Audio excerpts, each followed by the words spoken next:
ಗಜಾನನಂ ಭೂತಗಣಾದಿಸೇವಿತಂ ಕಪಿತ್ಥಜಂಬೂಫಲಸಾರಭಕ್ಷಕಂ ಉಮಾಸುತಂ ಶೋಕವಿನಾಶಕಾರಕಂ ನಮಾಮಿ ವಿಘ್ನೇಶ್ವರಪಾದಪಂಕಜಂ ಯಾ ಕುಂದೇಂದು ತುಷಾರಹಾರಧವಲಾ ಯಾ ಶುಭ್ರವಸ್ತ್ರಾನ್ವಿತಾ ಯಾ ವೀಣಾವರದಂಡಮಂಡಿತಕರಾ ಯಾ ಶ್ವೇತಪದ್ಮಾಸನಾ ಯಾ ಬ್ರಹ್ಮಾಚ್ಯುತಶಂಕರಪ್ರಭೃತಿಭಿರ್ದೇವೈಃ ಸದಾ ವಂದಿತಾ ಸಾ ಮಾಂ ಪಾತು ಸರಸ್ವತೀ ಭಗವತಿ ನಿಶ್ಶೇಷಜಾಡ್ಯಾಪಃ.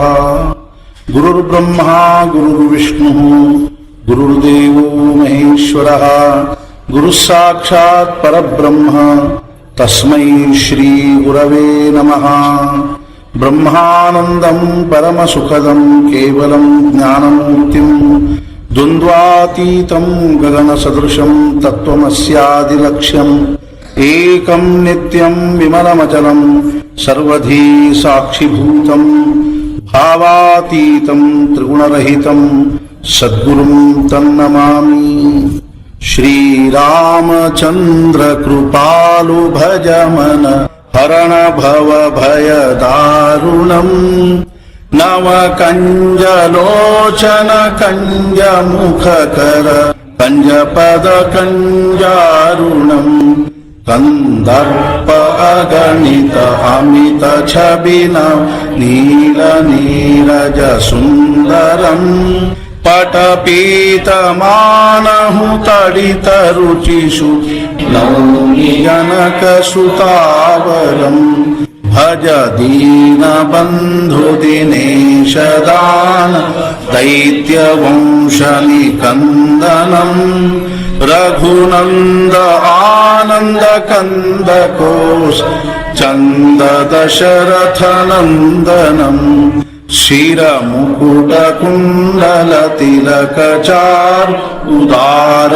ಅಂಗ ವಿಭೂಷಣಂ ಆಜಾನುಭುಜ ಶರ ಚಾಪಧ ಸಂಗ್ರಾಮ ಜಿತ ಖರ ದೂಷಣಂ ಇತಿ ವದತಿ ತುಳಸೀದಾಸ ಶಂಕರ ಶೇಷ ಮುನಿ ಮನರಂಜನಂ ಮಮ ಹೃದಯ ಕಂಜ ನಿವಾಸ ಕುರು ಕಾಮಾದಿ ಖಲದಲ ಗಂಜನಂ. ಶ್ರೀರಾಮಚಂದ್ರ ಕೃಪಾಲು ಭಜ ಹರಣ ಭವ ಭಯ ದಾರುಣಂ ನವ ಕಂಜಲೋಚನ ಕಂಜ ಮುಖ ಕಂಜ ಪದ ಕಂಜಾರುಣಂ ಅತುಲಿತ ಬಲಧಾಮಂ ಹೇಮಶೈಲಾಭದೇಹಂ ಧನುಜವನ ಕೃಶಾನಂ ಜ್ಞಾನಿನಾಮಗ್ರಗಣ್ಯಂ ಸಕಲ ಗುಣ ನಿಧಾನಂ ವಾನರಾಣಾಮಧೀಶಂ ರಘುಪತಿ ಪ್ರಿಯ ಭಕ್ತಂ ವಾತಜಾತಂ ನಮಾಮಿ. ವಿದೇಹಾಪದಿ ಚಾಲವೋನಿ ಪ್ರಪಂಚ ಮುಮುಕ್ಷು ಜನಾಲಾಗಿ ಅಧ್ಯಾತ್ಮ ಚರ್ಚಾ ಕರೋನಿ ಬಹುಲೋಕ ಜೇಮೇಣ ಭೀತಿ ನಮಸ್ಕಾರ ತ್ಯಾ ಬ್ರಹ್ಮ ಚೈತನ್ಯ ಮುಕ್ತಿ ಸದ್ಗುರುನಾಥ ಮಹಾರಾಜ್ ಕಿ ಜೈ. ಜೈ ಜೈ ರಘುವೀರ ಸಮರ್ಥ.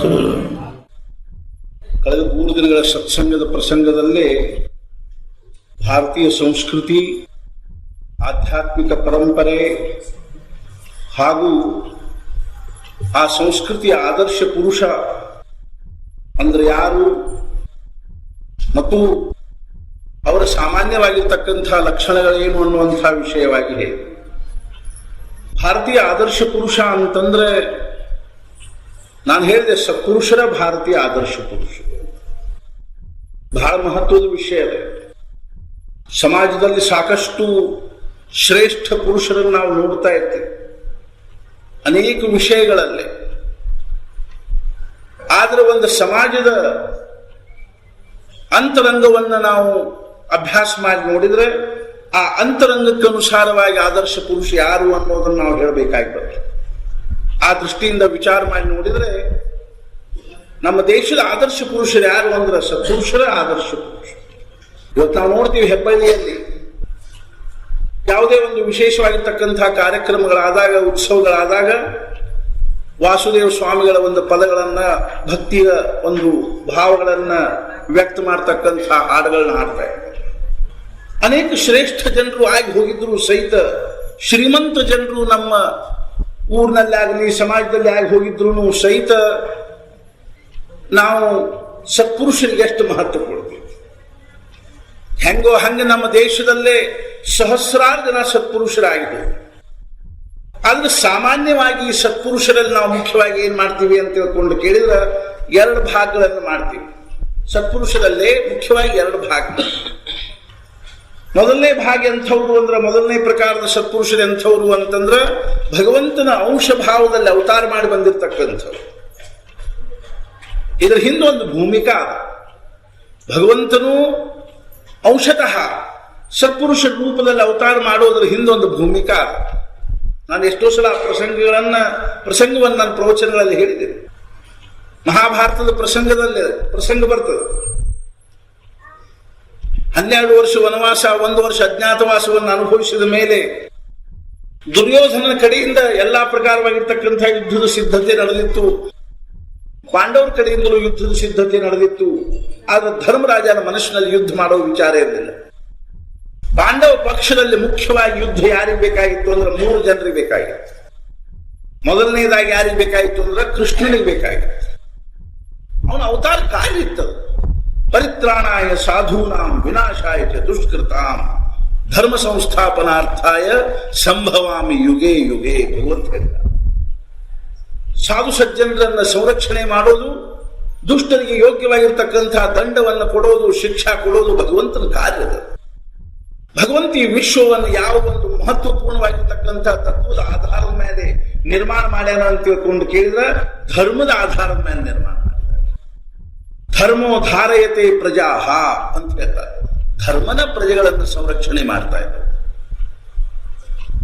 ಆ ಧರ್ಮವನ್ನು ಸಂರಕ್ಷಣೆ ಮಾಡ್ತಕ್ಕಂತಹ ಜವಾಬ್ದಾರಿ ಯಾರಿಗಿದೆ ಅಂದ್ರೆ ಭಗವಂತನಿಗೆ. ಆದ್ರಿಂದ ಭಗವಂತ ಏನ್ ಮಾಡ್ತಾನಂದ್ರೆ ಯಾವಾಗ ಸಮಾಜದಲ್ಲೇ ಧರ್ಮದಿಂದ ಬಾಳ್ತಕ್ಕಂಥ ಜನರಿಗೆ ಧರ್ಮದಿಂದ ಬಾಳೋದು ಕಠಿಣ ಆಗ್ತದೆ, ಆವಾಗ ಭಗವಂತ ಅವತಾರ ಮಾಡಿ ಬಂದು ಸಜ್ಜನರಿಗೆ ಸಜ್ಜನಿಕೆಯಿಂದ ಬಾಳುವಂಥ ಅವಕಾಶ ಮಾಡಿಕೊಡ್ತಾರೆ. ಅರ್ಥಾತ್ ಭಗವಂತನಿಗೆ ಅವತಾರದ ಅವಶ್ಯಕತೆ ಇದೆ ಅಂತ ತಿಳ್ಕೊಂಡು ಅವತಾರ ಮಾಡಬೇಕು. ಆದ್ರಿಂದ ಯುದ್ಧ ಯಾರಿಗೆ ಬೇಕಾಗಿತ್ತು ಅಂದ್ರೆ ಕೃಷ್ಣನಿಗೆ ಬೇಕಾಗಿತ್ತು. ಯುದ್ಧ ಆಗ್ಬೇಕಾಗಿತ್ತವ.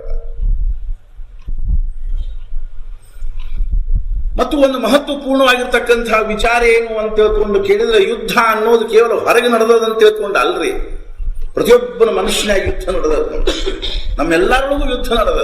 ನಮ್ಮೊಳಗೂ ಸಹಿತ ಕುರುಕ್ಷೇತ್ರದ ನಮ್ಮಲ್ಲಿ ನಮ್ಮ ಅಂತಃಕರಣದಾಗ ಯಾವಾಗ ನೋಡಿದವಾಗ ಕುರುಕ್ಷೇತ್ರ ಯುದ್ಧ ನಡೆದಿರ್ತದೆ. ಒಂದು ಕಡೆಗೆ ಪಾಂಡವರಿದ್ದಾರೆ, ಒಂದು ಕಡೆ ಕೌರವರಿದ್ದಾರೆ. ನಮ್ಮೊಳಗೂ ಒಂದು ಕಡೆಗೆ ಉತ್ತಮವಾಗಿರ್ತಕ್ಕಂತಹ ವಿಚಾರಗಳು, ಒಂದು ಕಡೆಗೆ ದುಷ್ಟ ವಿಚಾರಗಳ ಮಧ್ಯದಲ್ಲಿ ಸಂಘರ್ಷ ನಡೀತಾ ಇದೆ. ಎರಡು ಭಾವನೆಗಳ ಮಧ್ಯದಲ್ಲಿ ಯುದ್ಧ ನಡೀತಾ ಇದೆ ನಮ್ಮಲ್ಲಿ. ಕೌರವರು ಪಾಂಡವರು ನಮ್ಮೊಳಗೆ ಇದ್ದಾರೆ, ಕೃಷ್ಣನು ನಮ್ಮೊಳಗೆ ಇದ್ದ. ಅರ್ಥಾತ್ ಏನು ಅಂತ ತಿಳ್ಕೊಂಡು ಕೇಳಿದ್ರೆ, ನಮ್ಮ ಶರೀರ ಅಂದ್ರೆ ಒಂದು ರಥ. ಆ ರಥದಲ್ಲಿ ಜೀವ ಅನ್ನುವಂಥವನ ಅರ್ಜುನ, ಬುದ್ಧಿ ಎನ್ನುವಂತಹದ್ದ ಸಾರಥಿ ವಿಧಿ, ಬುದ್ಧಿನ ಕೃಷ್ಣ. ಮನಃಪ್ರಗ್ರಹ ಮೇವಚ, ಮನಸ್ಸಂದ್ರನ ಲಗಾಮು, ಇಂದ್ರಿಯಾನಿ ಹಯಾನ್ಯಾಹು. ಇಂದ್ರಿಯಗಳಂದ್ರ ಕುದುರೆಗಳು.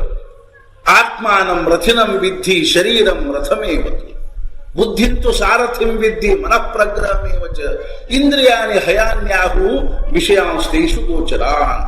ವಿಷಯಗಳ ಆ ರಸ್ತೆಗಳು ಓಡ್ತಕ್ಕಂಥ ದಾರಿ ತಿಳ್ಕೊಳ್ತಕ್ಕ. ನಾ ಏನ್ ಹೇಳಿ ಕತ್ತೀನಿ ಅಂದ್ರೆ, ಯುದ್ಧ ಎಲ್ಲ ಕಡೆ ಪ್ರತಿಯೊಂದು ಕ್ಷಣಕ್ಕೆ ಯುದ್ಧದ ನಮ್ಮ ಜೀವನದಲ್ಲಿ. ಹೆಂಗೋ ಹಂಗ ಭಗವಂತನಿಗೆ ಯುದ್ಧ ಬೇಕಾಗಿತ್ತು ಮೊದಲನೇದಾಗಿ. ಎರಡನೇದಾಗಿ ಯಾರಿಗೆ ಬೇಕಾಗಿತ್ತು ಅಂದ್ರೆ ದ್ರೌಪದಿಗೆ ಬೇಕಾಗಿತ್ತು. ಒಂದು ಮಹತ್ವಪೂರ್ಣವಾಗಿರ್ತಕ್ಕಂತಹ ವಿಚಾರ ಹೇಳ್ತೀನಿ ನೋಡಿ.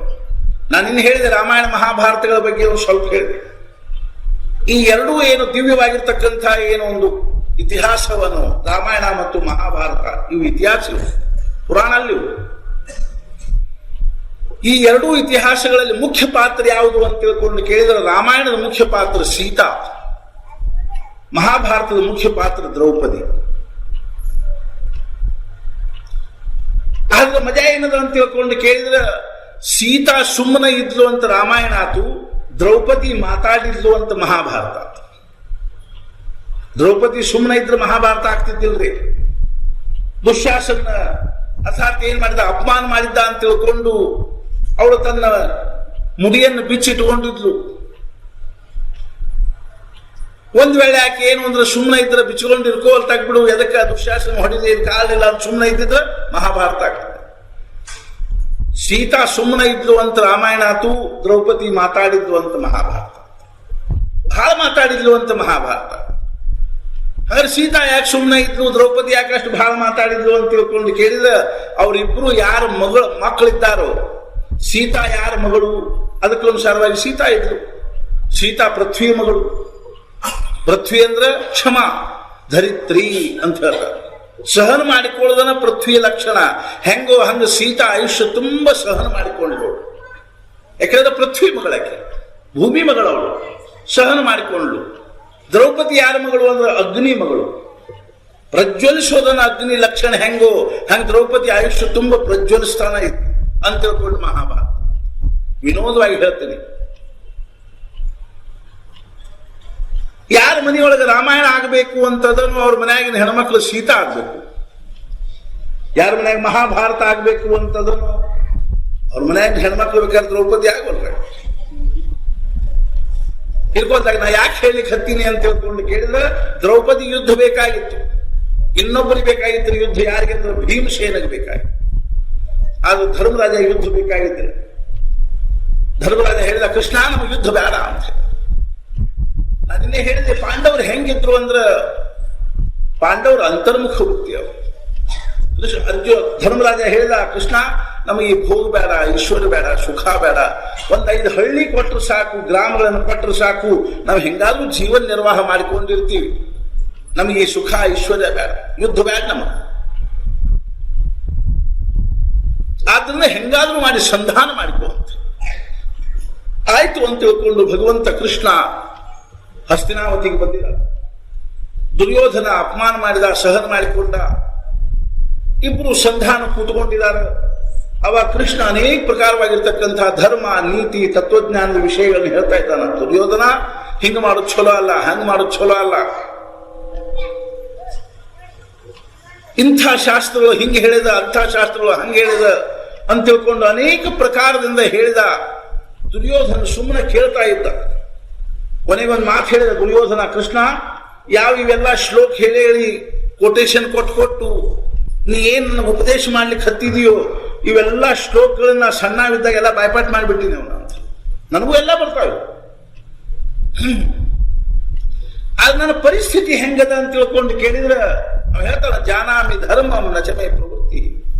ಧರ್ಮ ಏನು ಅನ್ನೋದು ನನಗೆ ಗೊತ್ತದ, ಆದ್ರೆ ನನಗೆ ಅದರ ಪ್ರವೃತ್ತಿ ಆಗುದಿಲ್ಲ. ಅಧರ್ಮ ಏನು ಅನ್ನೋದು ಗೊತ್ತದ, ಜಾನಾಮ್ಯ ಧರ್ಮಂ ನಚಮೆ ನಿವೃತ್ತಿ. ಅಧರ್ಮ ಏನು ಅನ್ನೋದು ಗೊತ್ತದ, ಅದರಿಂದ ನಿವೃತ್ತಿ ಆಗವಲ್ತು, ಬಿಡುಗಡೆ ಆಗವಲ್ತು. I know the right but I follow the wrong ಅಂತ. ಯೋಗ್ಯ ಏನು ಅನ್ನೋದು ನಮ್ಗೆ ಗೊತ್ತಾಗ್ತದೆ, ನಮ್ಗೆ ಆದ್ರೆ ಹಂಗೆ ನಡೀಲಿಕ್ಕೆ ಆಗಲ್ಲ. ಆದ್ರಿಂದ ಭಗವಂತ ಅನ್ನುವುದಿಲ್ಲ ಕೃಷ್ಣ. ಆದ್ರಿಂದ ಕೃಷ್ಣ ನಿನಗೆ ಶಕ್ತಿ ಇದ್ರು ಒಂದು ಕೆಲಸ ಮಾಡ. ಏನ್ ಕೆಲಸ ಮಾಡಲಿ? ನೀನು ನನ್ನ ಬುದ್ಧಿಯ ದಿಶಾ ಬದಲು ಮಾಡ. ನಾನು ವಿಚಾರ ಮಾಡ್ತಕ್ಕಂಥ ದಿಶಾ ಬದಲು ಮಾಡಿಬಿಡು ಅಂದ್ರೆ ಇಷ್ಟೆಲ್ಲ ಉಪದೇಶ ಮಾಡೋ ಕಾರಣ ಇಲ್ಲ. ನಾನಾಗೆ ಚಲೋದನ್ನ ವಿಚಾರ ಮಾಡ್ತೀನಿ. ಅವಾಗ ಕೃಷ್ಣ ಸುಮ್ಮನೆ ತನಿಖೆಲ್ಲ ಹಾಕೊಂಡು ನಿಂತು ನೋಡು. ದುರ್ಯೋಧನಂದ ಕೃಷ್ಣ ಸುಮ್ಮನೆ ಯಾಕೆ ನಿಂತಿ? ಅವಾಗ ಕೃಷ್ಣಂದ ಈ ಬುದ್ಧಿಯ ದಿಶಾ, ವಿಚಾರ ಮಾಡೋ ದಿಶಾ ಬದಲು ಮಾಡೋ ಡಿಪಾರ್ಟ್ಮೆಂಟ್ ಏನದನೋ ಅದನ್ನ ನನ್ನ ಕಡೆ ಇಟ್ಕೊಂಡಿಲ್ಲ. ನನ್ನ ಕಡೆ ಇರೋ ಡಿಪಾರ್ಟ್ಮೆಂಟ್ ಏನು ಅಂದ್ರೆ ಈ ಸುದರ್ಶನ್ ಚಕ್ರದ ಮೇಲೆ ಒಂದು ಹೊರತ 2 ತುಂಡು ಇಟ್ಟ ಗೊತ್ತ. ನಾನು ಬುದ್ಧಿಯ ದಿಶಾ ಬದಲು ಮಾಡ್ತಕ್ಕಂಥ ಒಂದು ಲೆವೆಲ್ಲೇ ಬೇರೆ ಅದ, ಡೈಮೆನ್ಷನ್ ಬೇರೆ ಅದ, ಅದ್ರದ್ದು ವಿಭಾಗನೇ ಬೇರೆ ಅದ. ದುರ್ಯೋಧನದ ಅದನ್ನ ಯಾರಿಗೆ ಕೊಟ್ಟಿದ್ದೀನಿ ನೀನು?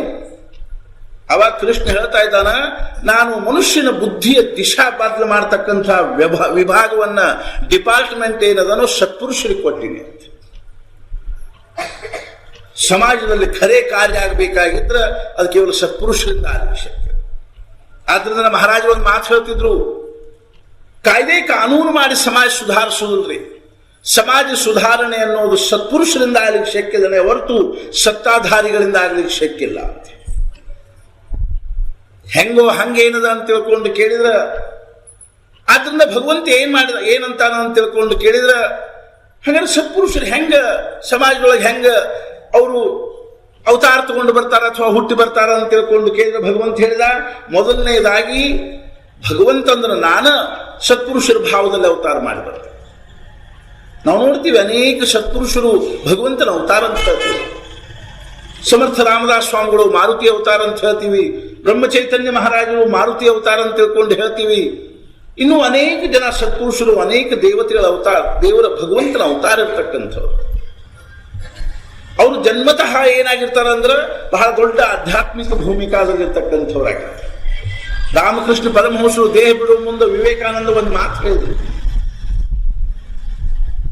ಅವ್ರು ಹೇಳಿದ್ರು, ಜೋ ರಾಮ और कृष्ण थे वही अब रामकृष्ण, तुम्हारे ज्ञान के अनुसार नहीं ಅಂತ.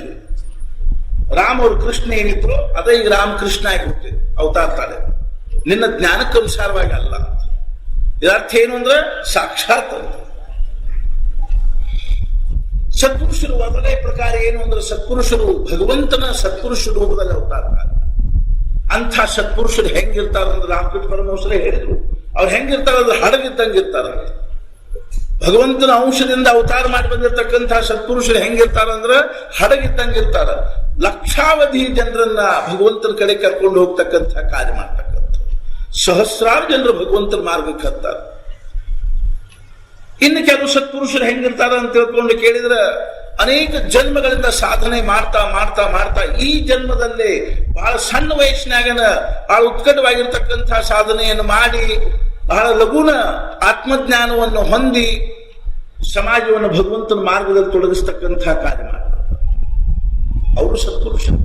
ಇವ್ರು ಹೆಂಗಿರ್ತಾರಂದ್ರೆ ನಾವು ಇದ್ದಂಗಿರ್ತಾರೆ, ಒಂದು 100 ಮಂದಿನ ತಗೊಂಡು ಹೋಗ್ತಕ್ಕಂಥ.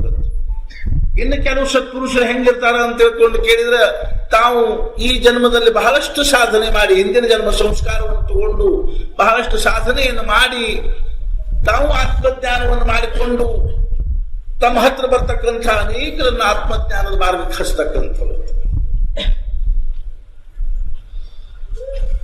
ಆದ್ರಿಂದ ಭಗವಂತನ ಅವತಾರದ ರೂಪದಲ್ಲಿರ್ತಕ್ಕಂಥ ಸತ್ಪುರುಷರು ಒಬ್ಬರಾದ್ರ ಇನ್ನೊಬ್ರು ಏನು ಅಂದ್ರೆ ಮನುಷ್ಯ ದೇಹದಿಂದನ ಸಾಧನೆ ಮಾಡಿ ಸತ್ಪುರುಷರಾಗಿರ್ತಕ್ಕಂಥವ್ರು. ಈ ಸತ್ಪುರುಷರೊಳಗೂ ಮತ್ತೆರಡು ಪ್ರಕಾರವ. ಒಬ್ರೆಂಥವ್ರು ಅಂತಂದ್ರ ಸಮಾಜದಲ್ಲೇ 4 ಮಂದಿ ಜೊತೆ ಇದ್ದುಕೊಂಡು ಸಮಾಜದ ಮರ್ಯಾದೆಯನ್ನು ಪಾಲನೆ ಮಾಡಿಕೊಂಡು ಸಮಾಜವನ್ನು ಭಗವಂತನ ಮಾರ್ಗಕ್ಕೆ ಹಚ್ಚತಕ್ಕಂತಹ ಸತ್ಪುರುಷರು ಕೆಲವರು. ಇನ್ನು ಕೆಲವರು ಎಂಥ ಸತ್ಪುರುಷರು ಇರ್ತಾರ ಅಂತ ತಿಳ್ಕೊಂಡು ಕೇಳಿದ್ರೆ ಔಲಿಯಾ ಸಾಧು ಅಂತಾರ. ಅವರು ಹುಚ್ಚರಂಗಿರ್ತಾರವ್ರು, ಒಂದ್ ನಮೂನಿ ಇರ್ತಾರ. ಸಮಾಜ ಅರ್ಥ ಮಾಡ್ಕೊಳ್ಳೋದು ಕಠಿಣ ಆಗ್ತದ. ಅವ್ರಿಗೇನಂತಾರಂದ್ರೆ ಜನರು ಹುಚ್ಚ ಅಂತಂದು ಬಿಡ್ತಾರ.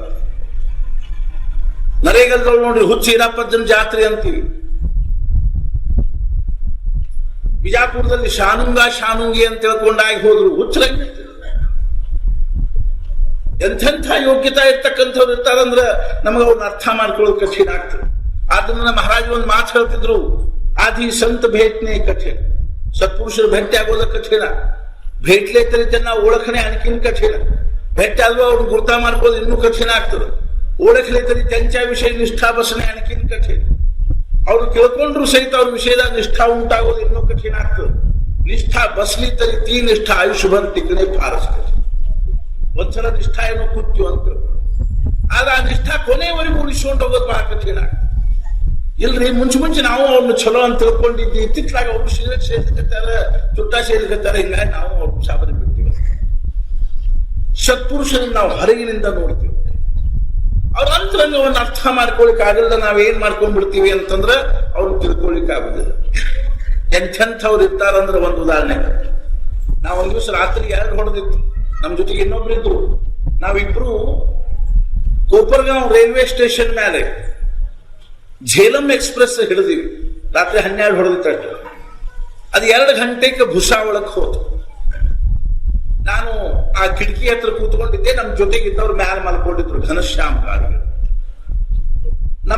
ನನ್ನ ಸೀಟಿನ ಹಿಂದನ ಬಾಗಿಲಕ್ಕೆ ಒರಿಕೊಂಡು ಒಂದು ಹರಕ ಅರಿವಿಗಳ ಗಂಟು ಹಿಂಗ್ ಹಿಡ್ಕೊಂಡು ಒಬ್ಬ ಕುರ್ಚದ ಗಡ್ಡ ಹುಚ್ಚು ನಂಗೆ ಕಾಣಿಸ್ತಕ್ಕಂಥ ಮನುಷ್ಯ ಕೂತ್ಕೊಂಡೆ. ನಾನು ಹಿಂದೆ ಕೂತಾನ, ಹಿಂಗೆ ಕೂತ್ಕೊಂಡಾರ. ಆ ಭುಸಾವಲ್ ಸ್ಟೇಷನ್ದಲ್ಲಿ ರಾತ್ರಿ 2 ಗಂಟೆ ಟ್ರೈನ್ ನಿಂತ ಕೂಡಲೇ ಕೆಲವು ಹುಡುಗರು ಬಾಗ್ಲಾ ತೆಗಿಲಿಲ್ಲ. ಅರೆ ದರ್ವಾಜೆ ಖೋಲೋ ಅಂತಂದ್ರು, ತೆಗಿಲಿಲ್ಲ. ಆಮೇಲೆ ಅಟ್ಲಾಗಿಂದ ಹತ್ತಿ ಬಂದ್ರೆ ಅವನು ಬೈಲಿಕ್ಕೆ ಹತ್ರು. अरे दरवाजा भी नहीं खोलता है और विदाउट टिकट प्रवास करता है, अरे नीचे उतरो अंते. ಟಿಕೆಟ್ ಇಲ್ಲದ ಪ್ರವಾಸ ಮಾಡ್ತಿದ್ದಿ, ಬಾಗ್ಲಾನು ತೆಗಂಗಿಲ್ಲ, ಇಲ್ಲಿ ಕೂತ್ಕೊಂಡು ಏನ್ ಮಾಡ್ಲಿಕ್ಕೆ ಹತ್ತಿ ಅಂತ ತಿಳ್ಕೊಂಡು ಅವ್ರು ಏನ್ ಮಾಡಿದ್ರು, ಜೋಡ್ಲಿ ಜಗ್ಗಿದ್ರು, ಬಾಗ್ಲಾ ತೆಗೆದ್ರು, ಆ ಮನುಷ್ಯನ ಕೆಳಗೆ ಮನುಷ್ಯ. ನಾನು ನೋಡ್ಲಿಕ್ಕೆ ಹತ್ತಿನಿದ್ದೇನೆ, ರಾತ್ರಿ 2 ಹೊಡೆದಿತ್ತು. ಅವ ಹೇಳಲಿಕ್ಕೆ ಹತ್ತಾನ, ಹಮ್ ನೈ ಉತರೆಂಗೆ, ನಾವು ಕೆಳಗೆ ಇರಂಗಿಲ್ಲ, हमको फौजदार ने बिठाया है, हमको भुसावल जाना है, हम नहीं उतरेंगे. ಆದ್ರೂ ಕೇಳಿಲ್ಲ, ಸಾಲ ಭುಸಾವಲ್ ಜಾತಾ है, ಜಾರ ನೀಚೆ ಉತ್ತರೋ.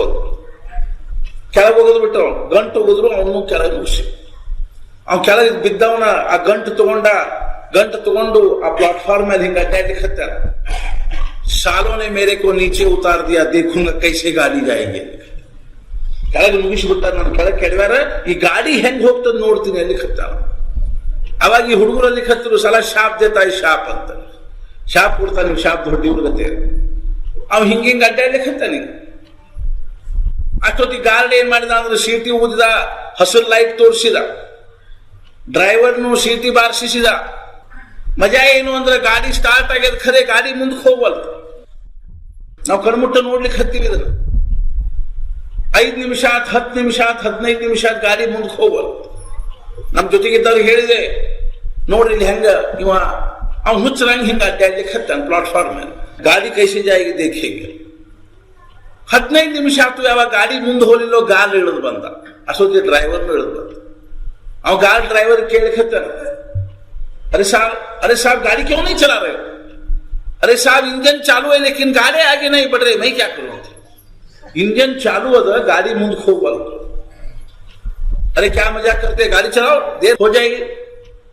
ಗಾಡಿ ನಡೆಸಿದೆ ಅಂತ ತಿಳ್ಕೊಂಡು ಹೇಳಿದ. ಮತ್ತೆ ಅವ ಅತ್ಲಾಗ ಹೋದ, ಇವನು ಸೀಟಿ ಬಾರಿಸಿದ, ಲೈಟ್ ತೋರಿಸಿದ, ಅವನು ಸೀಟಿ ಬಾರಿಸಿದ. ಮತ್ತೆ 15 ನಿಮಿಷ ಆಯ್ತು, ಗಾಡಿ ಮುಂದಕ್ಕೆ ಹೋಗಲಿ. ಜನರೆಲ್ಲರೂ ಗತ್ತ ಇಡಿಸಿದ್ರು.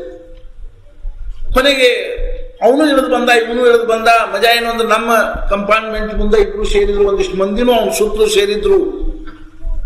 ಅವಾಗ ಅವ ಅಲ್ಲಿ ಹತ್ತಾನ, ಸಾಲೋನೆ ಮೇರೆ ಕೋ ನೀಚೆ ಉತಾರ್ ದಿಯಾ, ಗಾಡಿ ಕೈಸಿ ಜಾಯಿಗೆ ದೇಖೂಂಗ. ಕೊನೆಗೆ ಅವ್ನು ಕೇಳಿದ್ರು, ಏನದ? ಅವಂದ, ಈ ಹುಡುಗರು ನನ್ನ ಕೆಳಗೆ ಮುಗಿಸ್ಯಾವ, ನಾನು ನೋಡ್ತೀನಿ ಗಾಡಿ ಹೆಂಗ ಮುಂದಕ್ಕೆ ಹೋಗ್ತದ. ಅವಾಗ ಅವರು ಡ್ರೈವರ್ಗೂ ಗಾರ್ಡ್ಗೂ ಸ್ವಲ್ಪ ಸಂಶಯ ಬಂತೀವಿ, ಯಾವ ದೊಡ್ಡ ಮನುಷ್ಯ ಇದ್ದಾರ. ಅವ್ರು ಹೇಳಿದ್ರು, महात्मा जी चलो आप गाड़ी में बैठो, गाड़ी वो पूर्ण नड्रे, हम नहीं जाएंगे, गाड़ी भी नहीं जाएंगे ಅಂತ ಹೇಳಿ. ನಾವು ಹೋಗಂಗಿಲ್ಲ, ಗಾಡಿನೂ ಹೋಗಂಗಿಲ್ಲ. ಹೋರತ್ರ ಇದ್ರೊಳಗೆ ಒಂದು ಶಬ್ದದ ಅತಿಶಯೋಕ್ತಿ ಇಲ್ಲ. ನಾ ಹೇಳ್ತೇನೆ, ನಿಮ್ಗೆ ಆಶ್ಚರ್ಯ ಅನ್ಸ್ಬೋದು. ಅಕ್ಷರಶಃ ಇಬ್ರು ಗಾರ್ಡ್ ಡ್ರೈವರ್ ಅವ್ರು ಸಾಷ್ಟಾಂಗ ಹಾಕಿದ್ರು. ನಮ್ಮ ಭಾರತೀಯ ಸಾಧುಗಳನ್ನ ಏನಂತ ತಿಳ್ಕೊಂಡು. ಆಮೇಲೆ ಆ 4 ಹುಡುಗರನ್ನು ಕೆಳಗೆ ತಗೊಂಡು ಬಂದ್ರೆ, ಯಾವ ಹುಡುಗರು ಅವ್ರಿಗೆ ಮಜಾಕ್ ಮಾಡಿದ್ರು, ಆ ಹುಡುಗರನ್ನು ಕೆಳಗೆ ತಗೊಂಡು ಬಂದ, ಅವ್ರಿಗೂ ಅವ್ರ ಕಡೆನೂ ಸಾಷ್ಟಾಂಗ ಹಾಕ್ಸಿದ್ರು. ಇಷ್ಟ ಅಲ್ಲ, ನಾವು ಹೇಳಿದ್ರೆ ಏನು ಅಂತಂದ್ರೆ, ನೀವು ಫಸ್ಟ್ ಕ್ಲಾಸ್ ಕಂಪಾರ್ಟ್ಮೆಂಟ್ ನಾಗ ಕೂಡ್ನಡ್ರಿ ಅಂತ ಹೇಳಿ ಆ ಸಾಧುನ ಹಿಡ್ಕೊಂಡು ಹೋಗಿ ಫಸ್ಟ್ ಕ್ಲಾಸ್ ಕಂಪಾರ್ಟ್ಮೆಂಟ್ ನಾಗ ಕೂಡಿಸಿ. ಅವಾಗ ಅವ ಗಾರ್ಡ್ ಬಂದ್ರೆ ಹೇಳಿದ, ಅಲ್ಲೇ ನಿಂತು, ಅವ್ರ ಕೊಯ್ ಬಿ ಸಾಧು ಹೋತೋ ಚಲೋ ಫಸ್ಟ್ ಕ್ಲಾಸ್ ಮೇ ಅಂತಂದ್ರು. ನಾವು ಒದ್ದಾಡ್ಲಿಕ್ಕೆ ಹತ್ತಿದ್ವಿ, ಆಯ್ತದ ಇದು ಅಂತ ತಗೊಂಡು ನಾವು ಅಲ್ಲಿಗೆ ಹೋಗ್ಬಿಟ್ಟಿದ್ವಿ.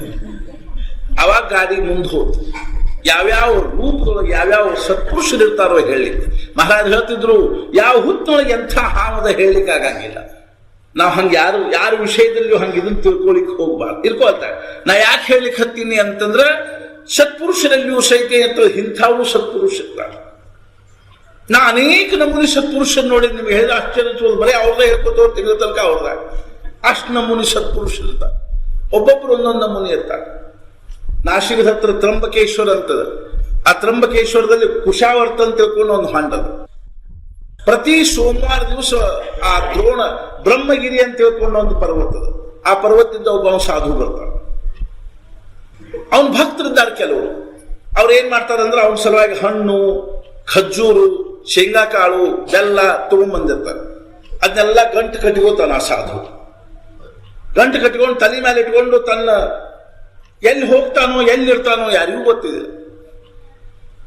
ಅವ್ರ ಅವಸ್ಥೆ ಹೆಂಗಿತ್ತು ಅಂತ ತಿಳ್ಕೊಂಡು ಕೇಳಿದ್ರೆ ಮುಂಚೆ ಹಿಂಗ ಅವಸ್ಥೆ ಇತ್ಲಾ. ಯಾರಾದ್ರೂ ಹುಡುಗರು ಪಡುಗರು ಜೈಶಂಕರ್ ಮಹಾರಾಜ್ ಅಂತ ಒದರಿದ ಕೂಡಲೇ ಜೈಶಂಕರ್ ಅಂತ ನಿಂತು ಬಿಡ್ತಿದ್ದೆ. ನಿಮಗೇದ್ರೆ ಆಶ್ಚರ್ಯ ಅನ್ಸ್ಬೋದು, ಮಂಗ್ಯ ಅವ್ನ ಹೆಗಲ ಮೇಲೆ ಕೂತ್ಕೊಂಡು ಗಂಟು ಬಿಚ್ಚ ಅದ್ರೊಳಗಿಂದ ಎಲ್ಲ ತಿಂದು ಬಿಡ್ತಿದ್ದು. ಖರೆ ಆ ಮುಂಚೆ ಖಬರ್ ಇರ್ತದೆ. ಕೊನೆಗೆ ಪೊಲೀಸರ ವ್ಯವಸ್ಥೆ ಆದ ಯಾರು ಜೈಶಂಕರ್ ಅನ್ನಬಾರ್ದು ಅಂತ. ಋಷಿಕೇಶ್ ಒಳಗೆ ಒಬ್ಬ ಸಾಧು ನಾನು ನೋಡಿದ್ದೆ. ನಿಮ್ಗೆ ಏನಾದ್ರು ಆಶ್ಚರ್ಯ ಅನಿಸ್ಬೋದು, ಆ ಸಾಧುನ ಅವಸ್ಥೆ ಹೆಂಗಿತ್ತು ಅಂತಂದ್ರೆ ಆ ಸಾಧುವಿಗೆ ಊಟ ಮಾಡಿಸ್ಲಿಕ್ಕೇನೆ ಒಬ್ಬ ಮನುಷ್ಯ ನಿಕ್ಕಿತ್ತು. 12 ಗಂಟೆಗೆ ತಾಟ್ ಬಡಿಸ್ಕೊಂಡು ಹೋಗ್ಬೇಕವ. ಅವ ಸಾಧು ಎಲ್ಲಿ ಮಲ್ಕೊಂಡಾನು ಹುಡುಕಾಡ್ಬೇಕು. ಮಸ್ತಾನ ಅಂತ ಅವನ ಹೆಸರು. ಇಬ್ರು ಸಾಧು ಇದ್ರು, ಒಬ್ಬ ಮಸ್ತ್ ರಾಮ್ ಬಾಬಾ, ಒಬ್ಬ ಮಸ್ತಾನ. ಅವನ ಮಗಲ್ದಾಗ ಕೂತ್ಕೊಂಡು ಅವನ ಸಾಧು ಹಿಂಗ್ ಕೂತ್ಕೊಂಡಿರ್ಬೇಕು. ಬಹಳ ಮಸ್ತಿ ಇರ್ತದ್ರಿ ಅವ್ರದ್ದು, ಮಸ್ತ್ ಇರ್ತಾರ. ಭಗವಂತನ ಭಕ್ತಿ ಪ್ರೇಮದೊಳಗೆ ತನ್ಮಯ ಆಗಿ ಅವರು ಮಸ್ತ್ ಆಗಿಬಿಟ್ಟಿರ್ತಾರೆ. ಅವ್ರಿಗೆ ಪ್ರಪಂಚದ ಪರಿವಿದಾಗಿದೆ. ಅವ ಮಗ್ಗಲ್ದಾಗ ಕೂತ್ಕೊಂಡು ನಾವು ಹೇಳ್ಬೇಕು, ಬಾಬಾ ಮೂಕ್ ಹೋಲೋ ಅನ್ಬೇಕು. ಬಾಯಿ ತೆಗಿರಿ ಅಂತ ಬಾಯಿ ತೆಗಿಬೇಕು. ಅವು ಒಂದು ತಿಳ್ಬೇಕು. ಅವ ಚಬಾವ್ ಅನ್ಬೇಕು. ನುರುಸ್ರಿ ಅನ್ಬೇಕು. ಅವಾಗ ಮಾಡ್ಬೇಕು. ಮತ್ತೆ ಬಾಯಿ ಮುಚ್ಕೊಂಡು ಕೊಡ್ಬೇಕು. ಮತ್ತೆ ಬಾಬಾ ಮೂಕ್ ಹೋಲೋ ಅಂತ. ಒಂದು ಊಟ ಮಾಡಿಸ್ಲಿಕ್ಕೆ 1 ತಾಸು ಹಿಡಿತಿತ್ತ ಸಾಧು. ನಾನು ನೋಡಿದೆ ಮುಂದೆ ಕೂತ್ಕೊಂಡು. ಏನು ಅವಸ್ಥೆ ಇರ್ಬೋದು. ಊಟದ ಖಬರ್ ಇಲ್ಲದೆ ಇರೋ ಮನುಷ್ಯ ಉಪ್ಪಿನಕಾಯಿ ಬಡಿಸ್ರಿ ಅಂತಿದ್ದಾನೇನ್ರಿ? ಅಥವಾ ಪಲ್ಯ ಉಪ್ಪು ಕಡಿಮೆ ಆಗಿದೆ ಅಂತಿದ್ದಾನೆ? ದೇಹದ ಮೇಲೆ ಪರಿವಿನ ಇರ್ಕೊಳ್ತಾಗ. ನಾ ಯಾಕೆ ಹೇಳಲಿಕ್ಕೆ ಹತ್ತೀನಿ ಅಂತಂದ್ರೆ ಇಂಥ ಸತ್ಪುರುಷರು ಇರ್ತಾರೆ. ಆದ್ರೆ ಸಮಾಜದಲ್ಲಿ ಇದ್ದುಕೊಂಡು, ಸಮಾಜದ ಜನರ ಜೊತೆಗೆ ಪ್ರೇಮದಿಂದ ಇದ್ದುಕೊಂಡು, ಅವ್ರನ್ನ ಹಚ್ಚಿಕೊಂಡು, ಅವ್ರ ಮಧ್ಯದಲ್ಲಿ ಇದ್ದುಕೊಂಡು ಅವ್ರಿಗೆ ಭಗವಂತನ ಮಾರ್ಗವನ್ನು ತೋರಿಸ್ತಕ್ಕಂತಹ ಸತ್ಪುರುಷರು ಸಹಿತ ಇರ್ತಾರೆ. ಇಂಥ ಯಾವ ಸತ್ಪುರುಷರು ಇರ್ತಾರೋ ಅವರು ಸಮಾಜದ ಜೊತೆಗೆ ಸಂಪರ್ಕ ಇಟ್ಕೊಂಡು ಸಮಾಜಕ್ಕೆ ಭಗವಂತನ ಭಕ್ತಿ ಜ್ಞಾನವನ್ನು ಕೊಡ್ತಕ್ಕಂಥ ಪದ್ಧತಿಗಳು ಬೇರೆ ಬೇರೆ ಇರ್ತವೆ. ಕೆಲವರು ಏನ್ ಮಾಡ್ತಾರೆ ಅಂದ್ರೆ ಪ್ರವಚನ ನಿರೂಪಣೆಗಳ ಮೂಲಕವಾಗಿ ಭಗವಂತನ ಒಂದು ಜ್ಞಾನದ ಉಪದೇಶ ಮಾಡ್ತಿರ್ತಾರೆ. ಕೆಲವರು ಏನ್ ಮಾಡ್ತಾರ ಅಂತ ತಿಳ್ಕೊಂಡು ಕೇಳಿದ್ರೆ ಕೀರ್ತನ ಮಾಡ್ತಾರ, ಪ್ರವಚನ ಮಾಡ್ತಾರ, ಹಾಡು ಹಾಡ್ತಾರ. ಕೆಲವರು ಏನ್ ಮಾಡ್ತಾರ ಅಂದ್ರೆ ಗ್ರಂಥ ಬರೀತಾರೆ. ಒಂದೊಂದು ಎಂಥ ಗ್ರಂಥಗಳನ್ನು ಬರೀತಾರೆ ಅಂದ್ರೆ ಶತಮಾನಗಳವರೆಗೆ ಆ ಗ್ರಂಥಗಳು ಸಮಾಜಕ್ಕೆ ಏನ್ ಮಾಡ್ತಾ ಇರ್ತಾವ ಅಂತಂದ್ರೆ ಮಾರ್ಗದರ್ಶನ ಮಾಡ್ತಾರೆ. ಜ್ಞಾನೇಶ್ವರ ಮಹಾರಾಜರು ಒಂದು ಜ್ಞಾನೇಶ್ವರಿ ಎಂಥ ಬರೋದು, ವಯಸ್ಸಿನ 18ನೇ ವರ್ಷ ಬರೋದು. ಎಷ್ಟು ಜನ ಸತ್ಪುರುಷರು ಎಂಥ ದಿವ್ಯ ಗ್ರಂಥಗಳನ್ನು ಬರೆದ. ಹೆಂಗೋ ಹಂಗ ನಾನು ಇನ್ನು ಹೇಳಿದ ಏನು ಅಂತ ತಿಳ್ಕೊಂಡು ಕೇಳಿದ್ರೆ, ಯಾವ ತುಳಸಿದಾಸರ ಒಂದು ದಿವ್ಯವಾಗಿರ್ತಕ್ಕಂಥ ಗ್ರಂಥವನ್ನು ನಾವು ಶ್ರವಣ ಮಾಡ್ಲಿಕ್ಕೆ ಹೊರಟಿದೀವೋ, ಆ ತುಳಸಿದಾಸರು ಮುಖ್ಯವಾಗಿ ಅವ್ರೇನು ಪ್ರವಚನ ಮಾಡಲಿಲ್ಲ, ನಿರೂಪಣೆ ಮಾಡಲಿಲ್ಲ, ಕೀರ್ತನ ಮಾಡಲಿಲ್ಲ, ಮತ್ತೆ ಏನ್ ಮಾಡಿದ್ರು ಅಂದ್ರೆ ಉತ್ಕೃಷ್ಟವಾಗಿರ್ತಕ್ಕಂಥ ಗ್ರಂಥವನ್ನು ಬರೆದರು. ಯಾವ ಗ್ರಂಥವನ್ನು ಬರೆದ್ರು ಅಂದ್ರೆ ಮುಖ್ಯವಾಗಿ ರಾಮಾಯಣವನ್ನು ಬರೆದರು. ರಾಮಚರಿತ ಮಾನಸ ಅಂತ ತಿಳ್ಕೊಂಡಿದ್ರು. ಇವತ್ತು ನಾವು ಉತ್ತರ ಭಾರತದಲ್ಲಿ ನೋಡಿದ್ರೆ ಮನೆ ಒಳಗೂ ಆಬಾಲ ವೃದ್ಧ ಸ್ತ್ರೀ ಪುರುಷರ ರಾಮಾಯಣವನ್ನು ಪಾಠ ಮಾಡ್ತಾ ಇರ್ತಾರೆ. ನಮಗೆ ಹಿಂದಿ ಭಾಷಾದಷ್ಟು ಸಂಪರ್ಕ ಇಲ್ಲದೆ ಇರೋದು ನಮ್ಮ ಕಲ್ಪನಾ ಇಲ್ಲ. ಆ ಉತ್ತರ ಭಾರತದಲ್ಲಿ ತುಳಸಿ ರಾಮಾಯಣದ ಎಷ್ಟರೇ ಪ್ರಚಾರ. ಅಂಥ ದಿವ್ಯವಾಗಿರ್ತಕ್ಕಂಥ ಗ್ರಂಥ ಬರೆದಿರೋ ಸತ್ಪುರುಷರ ಜೀವನವು ಸಹಿತ ವಿಲಕ್ಷಣನೇ ಇರ್ತದೆ. ಒಂದು ಮಾತು ನಾವು ಮುಖ್ಯವಾಗಿ ತಿಳ್ಕೋಬೇಕೇನು ಅಂತಂದ್ರೆ, ಸತ್ಪುರುಷರ ಜೀವನ ಏನದನೋ ನಮ್ಮ ಜೀವನಕ್ಕಿಂತಲೂ ಬಹಳ ವಿಲಕ್ಷಣ ಆಗಿರ್ತದೆ. ಬಹಳ ವಿಲಕ್ಷಣ ಆಗಿರ್ತದೆ ಅಂದ್ರೆ ಐಷಾರಾಮದೊಳಗಿರ್ತದಂತ ಅಲ್ಲೇ ಕಷ್ಟದೊಳಗಿರ್ತದೆ. ಅನೇಕ ಪ್ರಕಾರವಾಗಿರ್ತಕ್ಕಂಥ ಆಘಾತದೊಳಗಿಂದ ಅವ್ರ ಜೀವನ ನಿರ್ಮಾಣ ಆಗ್ತದೆ. ಅಂದ್ರೆ ಮಾತ್ರ ಒಬ್ಬ ಸತ್ಪುರುಷನ ಜೀವನ ನಿರ್ಮಾಣ ಆಗ್ಲಿಕ್ಕೆ ಶಕ್ಯ ಆಗ್ತದೆ. ಹೆಂಗೋ ಹಂಗ ಈ ತುಳಸಿದಾಸರ ಜೀವನ ಸಹಿತ ಬಹಳ ವಿಲಕ್ಷಣ. ಉತ್ತರ ಭಾರತದಲ್ಲಿ ಇವ್ರ ಜನ್ಮ ಆಯಿತು. ರಾಮಾಪುರ ಅನ್ನುವಂಥ ಒಂದು ಊರಿನಲ್ಲೇ ಆತ್ಮಾರಾಮ್ ದುಬೆ, ಹುಲಸಿ ಅನ್ನುವಂಥ ದಂಪತಿಗಳ ಉದರದಿಂದ ಇವರು ಜನ್ಮ ಆಯ್ತು. ವಾಲ್ಮೀಕಿಗಳ ಅವತಾರ ತುಳಸಿದಾಸ. ಮಜಾ ಏನು ಅಂತಂದ್ರೆ 12 ತಿಂಗಳು ತಮ್ಮ ತಾಯಿ ಗರ್ಭದೊಳಗಿತ್ತು. 9 ತಿಂಗಳಾದ ಕೂಡಲೇ ಪ್ರಸವ ಆಗಬೇಕು. 9 ತಿಂಗಳಾತು, 10 ತಿಂಗಳಾತು, 11 ತಿಂಗಳಾತು. ಎಲ್ಲರಿಗೂ ಆಶ್ಚರ್ಯ ಆಗಿತ್ತು. 12ನೇ ತಿಂಗಳು ತುಂಬಿದ ಬಳಕ 12 ತಿಂಗಳು ಪೂರ್ಣ 12 ತಿಂಗಳು ತಾಯಿ ಗರ್ಭದೊಳಗಿದ್ದು ತುಳಸಿದಾಸರ ಜನ್ಮ. ನಿಮ್ಗೆ ಆಶ್ಚರ್ಯ ಅನಿಸ್ಬೋದು. ತುಳಸಿದಾಸರ ಜನ್ಮ ಆದ ಕೂಡಲೇ ಮಹತ್ವಪೂರ್ಣವಾಗಿರ್ತಕ್ಕಂಥ ಮೊದಲನೇ ಚಮತ್ಕಾರ ಏನಿತ್ತು ಅಂತ ತಿಳ್ಕೊಂಡು ಕೇಳಿದ್ರೆ, ಹುಟ್ಟಿದಾಗ ಅವರಿಗೆ 32 ಹಲ್ಲಿದ್ದು.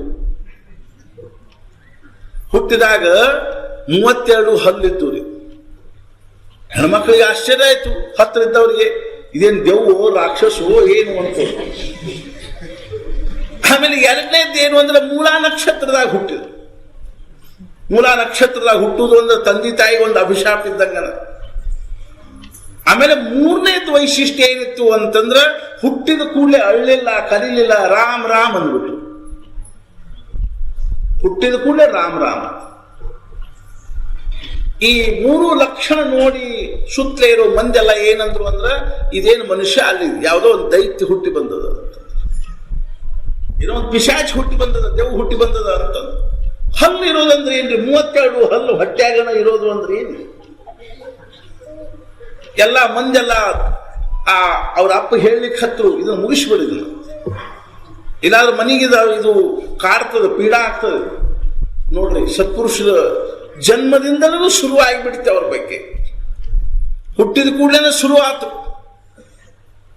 ನಾನು ಹೇಳಿದೆ, ಜ್ಞಾನೇಶ್ವರ ಮಹಾರಾಜರು ಹುಟ್ಟಿದ ಕೂಡಲೇ ಶುರುವಾತು. ಜ್ಞಾನೇಶ್ವರ ಮಹಾರಾಜರ ಅಣ್ಣ ನಿವೃತ್ತಿನಾಥರು ಹುಟ್ಟಿದ ಕೂಡಲೇ ಮಂತನಕ ಅಭಿಶಾಪ ಶುರುವಾತ್ರಿ ಸಮಾಜದ. ಸನ್ಯಾಸಿ ಮಕ್ಕಳು, ಸನ್ಯಾಸಿ ಮಕ್ಕಳು, ಸನ್ಯಾಸಿ ಮಗನ ಹರದ ಅನ್ನುವಂಥದ್ದು. ಎಷ್ಟು ಜನ ಸತ್ಪುರುಷರ ಜೀವನದಲ್ಲಿ ಇಂಥ ಪ್ರಸಂಗಗಳು ಒದಗಿ ಬರ್ತಾವೆ. ತಾಯಿಗೆ ಬಹಳ ದುಃಖ ಆಗ್ತದೆ ಜನರು ಮಾತಾಡೋದನ್ನು ಕೇಳಿ. ಆಕೆ ಅನಿಸ್ತು ಈ ಹುಡುಗನ ಮುಗಿಸ್ತಾರೆ. ಅವ್ರ ಮನೆಯೊಳಗೊಬ್ಬಾಕಿ ದಾಸಿ ಇದ್ದು, ಚುನ್ಯಾ ಅಂತ ತಿಳ್ಕೊಂಡು. ಆಕೆ ಕೂಸಿಗೆ 5 ದಿವಸ ಆಗಿದ್ದು. ಇನ್ನು ಅಪ್ಪ ವಿಚಾರ ಮಾಡ್ಲಿಕ್ಕೆ ಹತ್ತಿದ್ದ, ಒಂದ್ ದಿವಸ ಈ ಕೂಸಿನ ಕುತ್ತಿಗೆ ಹಿಚ್ಚಿಗೆ ಬಿಡಬೇಕು ಅಂತ. ಅವಾಗ ತಾಯಿ ಕಲ್ಪನಾ ಬಂತು, ಹಿಂಗಾದ್ರೆ ಕೂಸು ಸಾಯ್ತದ ಅಂತ ತಿಳ್ಕೊಂಡು ಅನಿಸಿ, ಹಿಂಗ ಬಿಟ್ರೆ ಕೂಸು ಸಾಯ್ತದ ಅಂತ ಅನಿಸಿ ಆ ಚುನ್ಯಾನ ಕರೆದು ಹೇಳಿದ್ಲು, ಇದನ್ನ ತಗೊಂಡು ಹೋಗಿಬಿಡುವಂತೆ, ನಿನ್ನ ಮನೆಯೊಳಗೆ ಜೋಪಾನ ಮಾಡಿ ಕೂಸಿನ ತಗೊಂಡು ಹೋಗಿ ಅಂತ ತಿಳ್ಕೊಂಡು ಆ ಕೂಸಿನ ದಾಸಿ ಉಡಿಯೊಳಗೆ ಹಾಕಿದ್ಲು. ಹಾಕಿ ಮರುದಿವಸ ತಾಯಿ ತೀರ್ಕೊಂಡ್ಬಿಟ್ರು. ಹುಣಸಿ ತೀರ್ಕೊಂಡ್ಲು. ಚುನಿ ಆ ಕೂಸಿನ ಕರ್ಕೊಂಡು ಬಂದು ತನ್ನ ಮನೆಯೊಳಗೆ, ಬೇರೆ ಊರ್ನ ತನ್ನ ಮನೆಯೊಳಗೆ ಜೋಪಾನ ಮಾಡ್ಲಿಕ್ಕೆ ಹತ್ಲು. ತುಳಸಿದಾಸರಿಗೆ ಹೆಸರು ಇಟ್ಟಿದ್ದಿಲ್ಲ. ಹುಟ್ಟಿದ ಕೂಡಲೇ ಅದು ಏನಂದಿದ್ರು ಅಂದ್ರೆ ರಾಮ್ ರಾಮ್ ಅಂದಿದ್ರು ಅಂತ ತಿಳ್ಕೊಂಡು ಅವ್ರಿಗೆ ಆ ಕೂಸಿಗೆ ಎಲ್ಲಾರು ಏನಂತ ಕಲಿಕ್ ಹತ್ರು ಅಂದ್ರೆ ರಾಮ್ ಬೋಲಾ ಅನ್ಲಿಕ್ಕೆ. ಕ್ಯಾ ಬೋಲಾ? ರಾಮ್ ಬೋಲಾ. ಏನಂದವ ಹುಟ್ಟಿದ ಕೂಡಲೇ? ರಾಮ್ ಬೋಲಾ. ಅದನ್ನ ಅವನು ರಾಮ್ ಬೋಲಾ ಅಂತ ಅನ್ಲಿಕ್ಕೆ ಹತ್ತ. 5 ವರ್ಷದ ಹುಡುಗಾದ್ರೂ ಚುನಿಯಾ ಸತ್ತು ಹೋದ್ರು. 1 ವರ್ಷ ತುಂಬುದ್ರಾಗ ತಂದೆ ಸತ್ತು ಹೋದ್ರು. ಯಾವ ಮನುಷ್ಯ ಇಷ್ಟು ಜಗತ್ ಪ್ರಸಿದ್ಧವಾಗಿರ್ತಕ್ಕಂಥ ವ್ಯಕ್ತಿ ಆಗ್ಬೇಕಾಗಿತ್ತು, ಆ ಮನುಷ್ಯನ ಜೀವನದ ಬಾಲ್ಯ ಹೆಂಗದ ನೋಡ್ರಿ. ಎಂಥ ಕರುಣಾಮಯ ಅದ. ಅನಾಥ ಭಾವದೊಳಗ ಅಡ್ಡಾಡ್ಲಿಕ್ಕೆ ಹತ್ತು ಬಿಟ್ಟಾನ್ರಿ 5 ವರ್ಷದ ಹುಡುಗ. ಊಟಕ್ಕೆ ದಿಕ್ಕಿಲ್ಲ. ಅದು ಯಾವ ಒಂದು ಮಹತ್ ಕಾರ್ಯವನ್ನ ಈ ಪ್ರಪಂಚದೊಳಗೆ ಮಾಡುವ ಉದ್ದೇಶದಿಂದ ಭಗವಂತ ವಾಲ್ಮೀಕಿಗಳಿಗೆ ಆದೇಶ ಕೊಟ್ಟಿದ್ನು ಅವತಾರ ಮಾಡ್ಲಿಕ್ಕೆ. ಆ ಭಗವಂತಗೆ ಸುಮ್ಮನೆ ಕೂಡ್ಲಿಕ್ಕೆ ಶಕ್ಯದೆ? ಪರಮಾತ್ಮ ಕೈಲಾಸ ಪರ್ವತದೊಳಗಿರ್ತಕ್ಕಂಥ ಶಿವ ಪಾರ್ವತಿ ಹೇಳ್ತಾ ಇದ್ದಾನೆ, ಅನ್ನಪೂರ್ಣ ಹೇಳ್ತಾ ಇದ್ದಾನೆ, ಪಾರ್ವತಿ ನನ್ನ ಭಕ್ತ ಭಗವಂತನ ದಿವ್ಯವನ ಚರಿತ್ರೆಯನ್ನು ಬರೀತಕ್ಕಂಥ ನನ್ನ ತುಳಸಿ ಅರ್ಥಾತ್ ರಾಮ್ ಬೋಲಾ ಉಪವಾಸ ಅಡ್ಡಾಡ್ಲಿಕ್ಕೆ ಹತ್ತಾನ, ನೀನು ಅವನಿಗೆ ಹೋಗಿ ಊಟ ಹಾಕುವಂತ. ಊಟಕ್ಕೆ ಹಾಕು. ಆವಾಗ ಪಾರ್ವತಿ ಸ್ವತಃ ಏನ್ ಮಾಡಿದ್ರು ಅಂತಂದ್ರೆ, ಒಬ್ಬ ಬ್ರಾಹ್ಮಣಿಯ ವೇಷದಲ್ಲಿ ಬಂದು ಪ್ರತಿ ದಿವಸ ಆ ತುಳಸಿದಾಸನ ಎಲ್ಲಾದ್ರೂ ಒಂದ್ ಕಡೆ ಕೂಡಿಸಿ ಊಟಕ್ಕೆ ಹಾಕ್ತಾರೆ. 6 ವರ್ಷ ತುಂಬುದ್ರಾಗನ ಒಬ್ಬ ಸಾಧು ಬಂದ್ರ ಆ ಊರಿಗೆ, ನರಹರ್ಯಾನಂದ ಅಂತ ತಿಳ್ಕೊಂಡು. ಅವ್ರಿಗೆ ಶಿವನ ಆದೇಶ ಆಗಿತ್ತೇನು ಅಂದ್ರೆ, ನೀನು ಆ ಹುಡುಗನ ನಿನ್ನ ಹತ್ರ ಕರ್ಕೊಂಡು ಹೋಗುವಂತ. ಸೂಕರ್ ಕ್ಷೇತ್ರ ಅಂತದ ಉತ್ತರ ಭಾರತದಲ್ಲಿ. ಆ ಸೂಕರ್ ಕ್ಷೇತ್ರದಲ್ಲಿ ಆ ನರಹರ್ಯಾನಂದ ಅಂತಕ್ಕಂಥವ್ರು ಸಾಧುಗಳು ಇರ್ತಾ ಇದ್ರು. ಅವ್ರು ತುಳಸಿದಾಸನ ಕರ್ಕೊಂಡು ಹೋಗಿ ಅವನು ಮುಂಜುವಿ ಮಾಡಿ ತಮ್ಮ ಹತ್ರ ಇಟ್ಕೊಂಡು ಆ ತುಳಸಿದಾಸರಿಗೆ ರಾಮಾಯಣ ಹೇಳಿಕೊಡ್ಲಿಕ್ಕೆ. 12 ವರ್ಷ ತುಂಬಿದು ತುಳಸಿದಾಸರಿಗೆ. ಅವಾಗ ಅವ್ರು ಏನ್ ಮಾಡಿದ್ರು ಅಂದ್ರೆ, ಅವ್ನು ಕರ್ಕೊಂಡು ಹೋಗಿ ಕಾಶಿ ಕರ್ಕೊಂಡು ಹೋಗಿ ಒಬ್ಬ ದೊಡ್ಡ ಪಂಡಿತರ ಹತ್ರ ಅಧ್ಯಯನ ಮಾಡ್ಲಿಕ್ಕೆ ಬಿಟ್ಟು. ತುಳಸಿದಾಸರ ವಯಸ್ಸಿನ 25ನೇ ವರ್ಷದ ತನಕನೂ ಅನೇಕ ಶಾಸ್ತ್ರಗಳನ್ನ, ಸಂಸ್ಕೃತವನ್ನ, ಸಾಹಿತ್ಯವನ್ನ, ಶಾಸ್ತ್ರಗಳನ್ನ ಅಧ್ಯಯನ ಮಾಡಿದ. ಆವಾಗ ಅವರಿಗೆ ಸಹಜವಾಗಿ ಮನಸ್ಸಿನೊಳಗ ಪ್ರಾಪಂಚಿಕ ವಾಸನಾ ಜಾಗೃತ ಆಗ್ತದೆ. ತಾವು ತಮ್ಮ ಊರಿಗೆ ಹೋಗಬೇಕು, ಮದುವೆ ಮಾಡ್ಕೋಬೇಕು, ಪ್ರಪಂಚ ಮಾಡಬೇಕು ಅನ್ನುವಂತಹ ಭಾವನಾ ಜಾಗೃತ. ಸಂಚಾರ ಮಾಡ್ಕೋತ ಊರಿಗೆ ಬಂದ್ರು. ಊರೂರಿನಲ್ಲಿ ರಾಮಾಯಣವನ್ನು ಹೇಳ್ತಾ ಇದ್ರು. ಊರಿಗೆ ಬಂದ್ರು, ಊರಿನಲ್ಲಿ ನೋಡಿದ್ರು ಮನಿ ಇಲ್ಲ, ಮಾರಿಲ್ಲ, ಸುಜನರಿಲ್ಲ, ಪರಿವಾರ ಇಲ್ಲ, ಯಾರೂ ಇಲ್ಲ. ಒಂದು ಗುಡಿಯೊಳಗೆ ಕೂತ್ಕೊಂಡು ರಾಮಾಯಣ ಹೇಳ್ತಾ ಇದ್ರು. ಒಂದ್ ದಿವಸ ಸಹಜವಾಗಿ ಒಬ್ಬ ಮನುಷ್ಯ ಅಲ್ಲಿ ಬಂದಾಗ ಅವನಿಗೆ ಅನಿಸ್ತೇನು ಅಂತಂದ್ರ, ಈ ಹುಡುಗ ಬಹಳ ತೇಜಸ್ವಿ ಇದ್ದಾನ, ತರುಣ ಇದ್ದಾನ, ವಿದ್ಯಾವಂತ ಇದ್ದಾನ, ಇವನಿಗೆ ತನ್ನ ಮಗಳನ್ನು ಕೊಟ್ಟು ಮದುವೆ ಮಾಡಬೇಕು ಅನಿಸ್ತು. ಅವಾಗ ಹೋಗಿ ಪ್ರಸ್ತಾವ ಮಾಡಿದ್ರು, ತಾವು ಮದುವೆ ಮಾಡಿಕೋಬೇಕು ಅಂತ. ತುಳಸಿದಾಸರೇನು ಸ್ವಾಭಾವಿಕವಾಗಿ ಅಂದ್ರ ಖರೆ, ಬ್ಯಾಡ ಅಂದ್ರು, ಒಲ್ಲೆ ಅಂದ್ರು. ಆದ್ರೆ ಮನುಷ್ಯನಾಗಿತ್ತು ಭಾವನಾ. ಎಷ್ಟೋ ಜನ ಸತ್ಪುರುಷರ ಜೀವನದಲ್ಲಿ ನಾವು ನೋಡ್ತೀವಿ, ಮದುವೆ ಹಂತ ಬಂದಾಗನ ಮನೆ ಬಿಟ್ಟು ಓಡಿ ಹೋಗ್ತಕ್ಕಂಥವ್ರು ನೋಡ್ತೀವಿ. ಸಮರ್ಥ ರಾಮದಾಸ್ ಸ್ವಾಮಿಗಳು ಸುಮುಹೂರ್ತೆ ಅವು ಅಂದ್ರು, ಮದುವೆ ಮಾಡಿಕೋ ಅಂದ್ರು, ಒಲ್ಲೆ ಅಂದ್ರು. ಆದ್ರೂ ಅವು ಕೇಳಲಿಲ್ಲ. ಕೊನೆಗೆ ಸಮರ್ಥ ವಿಚಾರ ಮಾಡಿದ್ರು, ಇದ್ರೊಳಗಿಂದ ಹೆಂಗಾದ್ರೂ ಪಾರಾಗಬೇಕು ಅಂತ ತಿಳ್ಕೊಂಡು ಲಗ್ನದ್ದೆಲ್ಲ ತಯಾರಿ ಆತು. ಅವನ ಮುಂದೆ ಹೂ ಅಂದಿದ್ರೆ ನಾವು ಖರೆ ಅಂತರಪಟದ ಮುಂದೆ ನಿಂದರು ಅಂತ ತಿಳ್ಕೊಂಡು ಅವು ಅಂದ್ರೆ ಅಂತರಪಟದ ಮುಂದೆ ನಿಂದಿರ್ತೀನಿ ಅಂದಿದ್ರು. ಅವನ ಮಾತು ಪಾಲಿಸುವ ಸಲುವಾಗಿ ಅಂತರಪಟದ ಮುಂದೆ ನಿಂತರು. ಸುಮುಹೂರ್ತೆ ಸಾವಧಾನ ಅಂದ ಕೂಡ್ಲೇನೆ ಅವ್ರ ಹೆಸರು ನಾರಾಯಣ ಅಂತಿತ್ತು. ಆ ಭಟ್ರ ಕೈ ಹಿಡಿದ್ರು ಗಟ್ಟಿಯಾಗಿ, ನಾರಾಯಣ ಹಿಡಿದ 12 ವರ್ಷ. ಅವರಿಂದ ಏನಂದ್ರಿ? ಭಟ್ರಂದ್ರು ಸುಮೂರ್ತೆ ಸಾವಧಾನ ಅಂದ್ವಿ. ಅಂದ್ರೆ ಅರ್ಥ ಏನು? ಭಟ್ರಂದ್ರು ರಗಡ್ ಲಗ್ನ ಮಾಡಿಸು, ನಾವು ಒಬ್ಬನು ಕೇಳಿದ್ದಿಲ್ಲ ಹಿಂಗ, ನೀವೊಳೆ ದೊಡ್ಡ ಕೇಳ್ತಿಲ್ಲ, ಅಕ್ಕಿ ಕಾಳು ಹಾಕ್ಸೋ, ಮದುವೆ ಮಾಡಿಕೋ. ಆದ್ರೂ ಅವ್ರು ಹೇಳಿದ್ರು ಅರ್ಥ ಹೇಳು, ಮುಂದೆ ಅಕ್ಕಿ ಕಾಳು ಹಾಕುದು. ಅವಾಗ ಭಟ್ರು ಹೇಳ್ತಾ ಇದ್ದಾರೆ ಅರ್ಥ, ನಾವು ತಿಳ್ಕೊಳ್ಳುವಂತ ಅರ್ಥದ ಏನು ಅಂತಂದ್ರ, ಇದು ಅತ್ಯಂತ ಮಹತ್ವಪೂರ್ಣವಾಗಿರ್ತಕ್ಕಂಥ ಕ್ಷಣ ಆದ. ಸಾವಧಾನ ಆಗ್ಬೇಕು. ಹೆಂಗ ಸಾವಧಾನ ಆಗ್ಬೇಕು ಅಂತ ತಿಳ್ಕೊಂಡು ಕೇಳಿದ್ರೆ, ಪ್ರಾಪ್ತರಾಗಿರ್ತಕ್ಕಂಥ ಕನ್ಯೆಯೊಂದಿಗೆ ಕೇವಲ ವೈಷಯಿಕ ಜೀವನ ಸಾಗಿಸಿ ನಮ್ಮ ಜೀವನವನ್ನು ವ್ಯರ್ಥ ಮಾಡಿಕೋಬೇಕು, ಅಥವಾ ಪ್ರಾಪ್ತರಾಗಿರ್ತಕ್ಕಂಥ ಕನ್ಯೆಯೊಂದಿಗೆ ಪಾರಮಾರ್ಥಿಕ ಜೀವನವನ್ನು ಸಾಗಿಸಿ ಜೀವನ ಸಾರ್ಥಕ ಮಾಡ್ಕೋಬೇಕು ಅನ್ನುವಂಥ ವಿಷಯದೊಳಗೆ ಸಾವಧಾನ ಆಗಬೇಕಾಗಿರೋ ಕ್ಷಣ ಅದ. ಆದ್ರಿಂದ ಸಾವಧಾನ ಅಂತ. ಅವಾಗ ನಾರಾಯಣ ವಿಚಾರ ಮಾಡಿದ, ಹಂಗೂ ಬೇಡ ಹಿಂಗೂ ಬೇಡ, ನಾವು ಬ್ಯಾರೆ ನಮೂನಿ ಸಾವಧಾನ ಆಗುವ. ಎಲ್ಲಿ ನಿಂತಿದ್ದು ಅಲ್ಲಿಂದ ಮಂದಿ ಸಂಧ್ಯಾಗಿಂದ ಪಾರಾಗಿ ಓಡಿ ಹೋಗ್ಬಿಟ್ಟು, ಅಂತರ್ಪಟದ ಮುಂದಿಂದ ಓಡಿ ಹೋಗ್ಬಿಟ್ಟು. ಇಂಥವ್ರು ಕೆಲವು ಜನ ಸಾಧುಗಳಿದ್ದಾರೆ, ಸತ್ಪುರುಷರಾಗಿರ್ತಕ್ಕಂಥವ್ರು. ದಕ್ಷಿಣ ಭಾರತದಲ್ಲಿ ಒಬ್ರು ಬಹಳ ದೊಡ್ಡ ಯೋಗಿಗಳಾಗಿ ಹೋದ್ರು, ಸದಾಶಿವ ಬ್ರಹ್ಮೇಂದ್ರ ಯೋಗಿಗಳು ಅಂತ ತಿಳ್ಕೊಂಡು. ಬಹಳ ವಿಲಕ್ಷಣ ಅವಸ್ಥೆ ಇತ್ತು ಅವ್ರದ್ದು. ಯಾವಾಗಲೂ ನಗ್ನ ಅವಸ್ಥೆಯಲ್ಲಿ ಇರ್ತಕ್ಕಂಥವ್ರು. ಜನರು ಹೋಗಿ ಅವ್ರ ಗುರುಗಳ ಮುಂದೆ ಏನ್ ಮಾಡಿದ್ರು ಅಂತಂದ್ರ, ಅವ್ರದ್ದು ಇದನ್ನ ಹೇಳಿದ್ರೆ ಏನು ಅಂತಂದ್ರ, ಏನ್ರಿ ನಿಮ್ ಶಿಷ್ಯ ಹುಚ್ಚರಂಗ ಅಡ್ಡಾಡ್ಲಿಕ್ಕೆ ಹತ್ಯಾನ ಅಂತ ಹೇಳಿ. ಅವಾಗ ಗುರುಗಳಂದ್ರು, ಉನ್ಮತ್ತತಾಮೇ ನಹಿತಾದೃಶೀತಿ, ಅಂತ ಹುಚ್ಚತನ ನನಗೆ ಬರಲಿಲ್ಲ ಅಂತ ನನಗೆ ದುಃಖ ಆಗ್ತದ. ಇಂಥ ಅವಸ್ಥೆ. ಅವರು ಸಣ್ಣವರಿದ್ದಾಗ ಏನಾಯ್ತು ಅಂತ ತಿಳ್ಕೊಂಡು ಕೇಳಿದ್ರೆ ಅವ್ರದ್ದು ಅವಸ್ಥೆ ಹೆಂಗಿತ್ತು ಅನ್ನೋದನ್ನ ಒಂದು ಉದಾಹರಣೆ ಹೇಳ್ತಾರೆ. ಒಂದ್ ದಿವಸ ಅವ್ರು ಕಾವೇರಿ ನದಿ ದಂಡಿ ಹೊಂಟಿದ್ರು, ಬತ್ಲೆ ಹೊಂಟಿದ್ರಿ. ಒಬ್ಬ ಮುಸಲ್ಮಾನ್ ಸರ್ದಾರ್ ತನ್ನ ಇಬ್ರು ಹೆಂಡಂದ್ರ ಜೊತೆಗೆ ಸ್ನಾನ ಮಾಡ್ತಾ ಇದ್ದ. ಅವರಿಬ್ರು ಹೆಣ್ಮಕ್ಳು ವಸ್ತ್ರ ಉಟ್ಕೊಳಕ್ ಹತ್ತಿದ್ರು. ಅವಾಗ ಇವ್ರು ಅವರಿಬ್ರು ಮಧ್ಯದಾಗ ಹಾಸಿ ಹೋಗ್ಬಿಟ್ರು. ಆ ಸರ್ದಾರ್ ಭಯಂಕರ ಸಿಟ್ಟು ಬಂತು ನೋಡು. ಅವ ಅಲ್ಲೇ ಖಡ್ಗಿತ್ತು, ಖಡ್ಗ ತಗೊಂಡ ಹೋಗಿ ಅವ್ರ ಬಲಗೈ ಕಳೆದು ಬಿಟ್ಟ. ಬಲಗೈ ಕೆಳಗೆ ಬಿತ್ತು, ಆದ್ರೂ ಹಂಗ ಹೋದ್ರು ಅವ್ರು. ಆಶ್ಚರ್ಯ ಆಯ್ತು ಅವನಿಗೆ. ಬಲಗೈ ಕೆಳಗೆ ಬಿದ್ರು ಹಂಗ ಹೋದ್ರು. ನಾವು ಕಾಲಾಗ ಒಂದು ಮುಳ್ಳಟ್ರು ನೋಡಿದ್ರಿಲ್ಲ, ಕೂತ ಬಿಡ್ತೀವಿ ಅಲ್ಲೇ. ಬಲಗೈ ತುಂಡ ಕೆಳಗೆ ಬಿದ್ರು ಸಹಿತ ಹಂಗ ಹೋದ್ರು.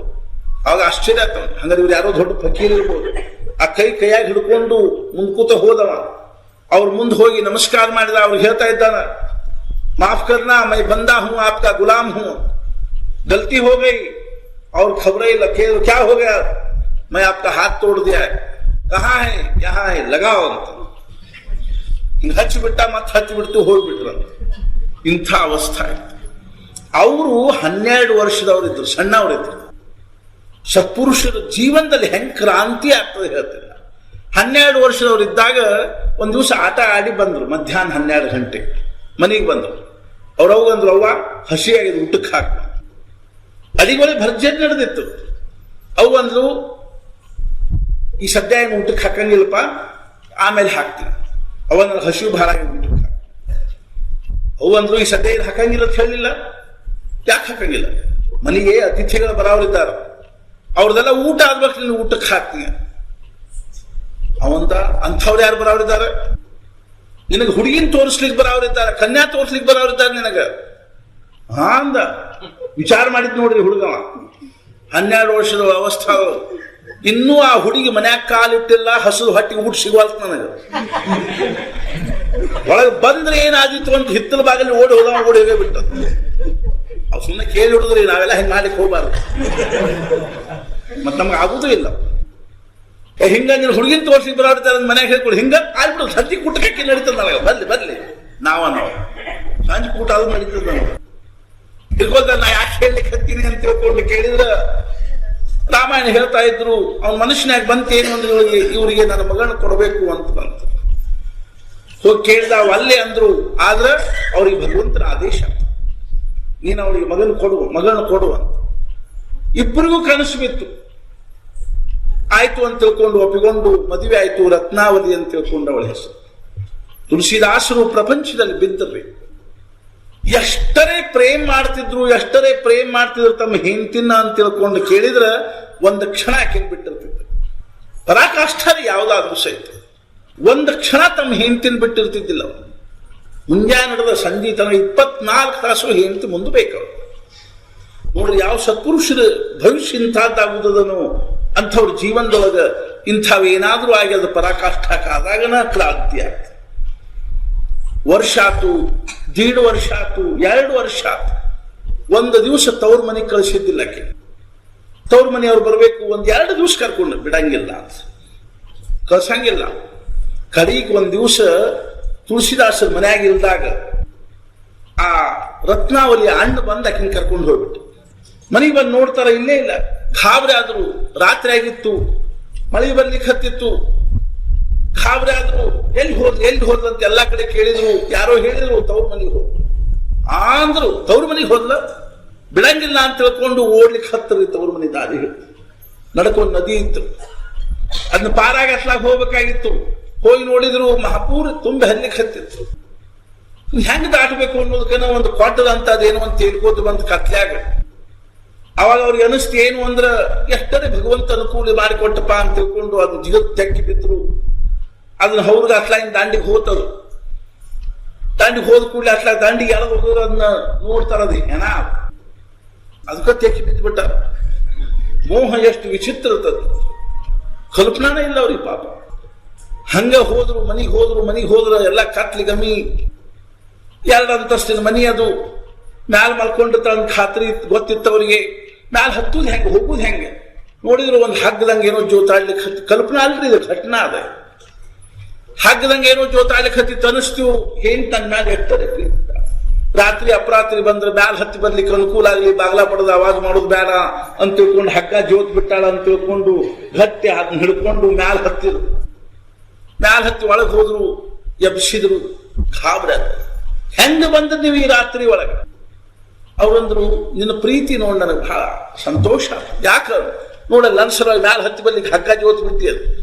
ದೀಪ ಹಿಡ್ಕೊಂಡು ನೋಡಿದ್ರೆ ಘಟ ಸರ್ಪ ಹಾವ, ಅದನ್ನ ಹಿಡಿದು ಮ್ಯಾಲ ಹೋಗ್ಬಿಟ್ಟಾರೆ. ಈಗ ಆಶ್ಚರ್ಯ. ಆಕೆ ಅಂದ್ಲು, ಧಿಕ್ಕಾರ ನಿಮ್ಮ ಈ ಪ್ರೇಮಕ್ಕ ಅಂತ ಹೇಳಿದೆ. ಈ ಅಸ್ಥಿ ಮಾಂಸಮಯವಾಗಿರ್ತಕ್ಕಂಥ ದೇಹವನ್ನು ಹೆಂಗ ನೀವು ಪ್ರೇಮ ಮಾಡ್ಲಿಕ್ಕತ್ತೀರೋ, ಇದ ಪ್ರೇಮವನ್ನ ಆ ಭಗವಂತನ ವಿಷಯದಲ್ಲಿ ನೀವು ಮಾಡಿದ್ರ ನಿಮ್ ಜನ್ಮ ಸಾರ್ಥಕ ಆಗ್ತದೆ. ಆಕೆನು ಸಾಮಾನ್ಯ ಇದ್ದಿದ್ದಿಲ್ರಿ. ಆಕೆನು ಬಹಳ ಜ್ಞಾನಿ. ಆಕೆಂದು ಈ ಅಸ್ಥಿ ಮಾಂಸಮಯವಾಗಿರ್ತಕ್ಕಂಥ ದೇಹವನ್ನು ಎಷ್ಟು ಪ್ರೀತಿ ಮಾಡ್ಲಿಕ್ಕತ್ತೀರೋ, ಇದ ಪ್ರೀತಿ ಭಗವಂತನ ವಿಷಯದಲ್ಲಿ ಇದ್ದದ್ದಾಗಿದ್ದು ನಿಮ್ ಜನ್ಮ ಸಾರ್ಥಕ. ಒಂದು ಸೆಕೆಂಡ್ ಒಳಗ, ಒಂದು ಕ್ಷಣದಾಗ ಅವ್ರ ಮನಸ್ಸು ಪರಿವರ್ತನೆ. ತುಳಸಿದಾಸರ ಮುಂದೊಂದು ಕಡೆಗೆ ಬರೀತಾರೆ, ಏಕ ಘಡಿ ಆಧಿ ಮೇ ಪುನಿಹಾರ, ತುಳಸಿ ಸಂಗತ ಸಾಧುಕಿ ಹರವು ಕೋಟಿ ಅಪರಾಧ.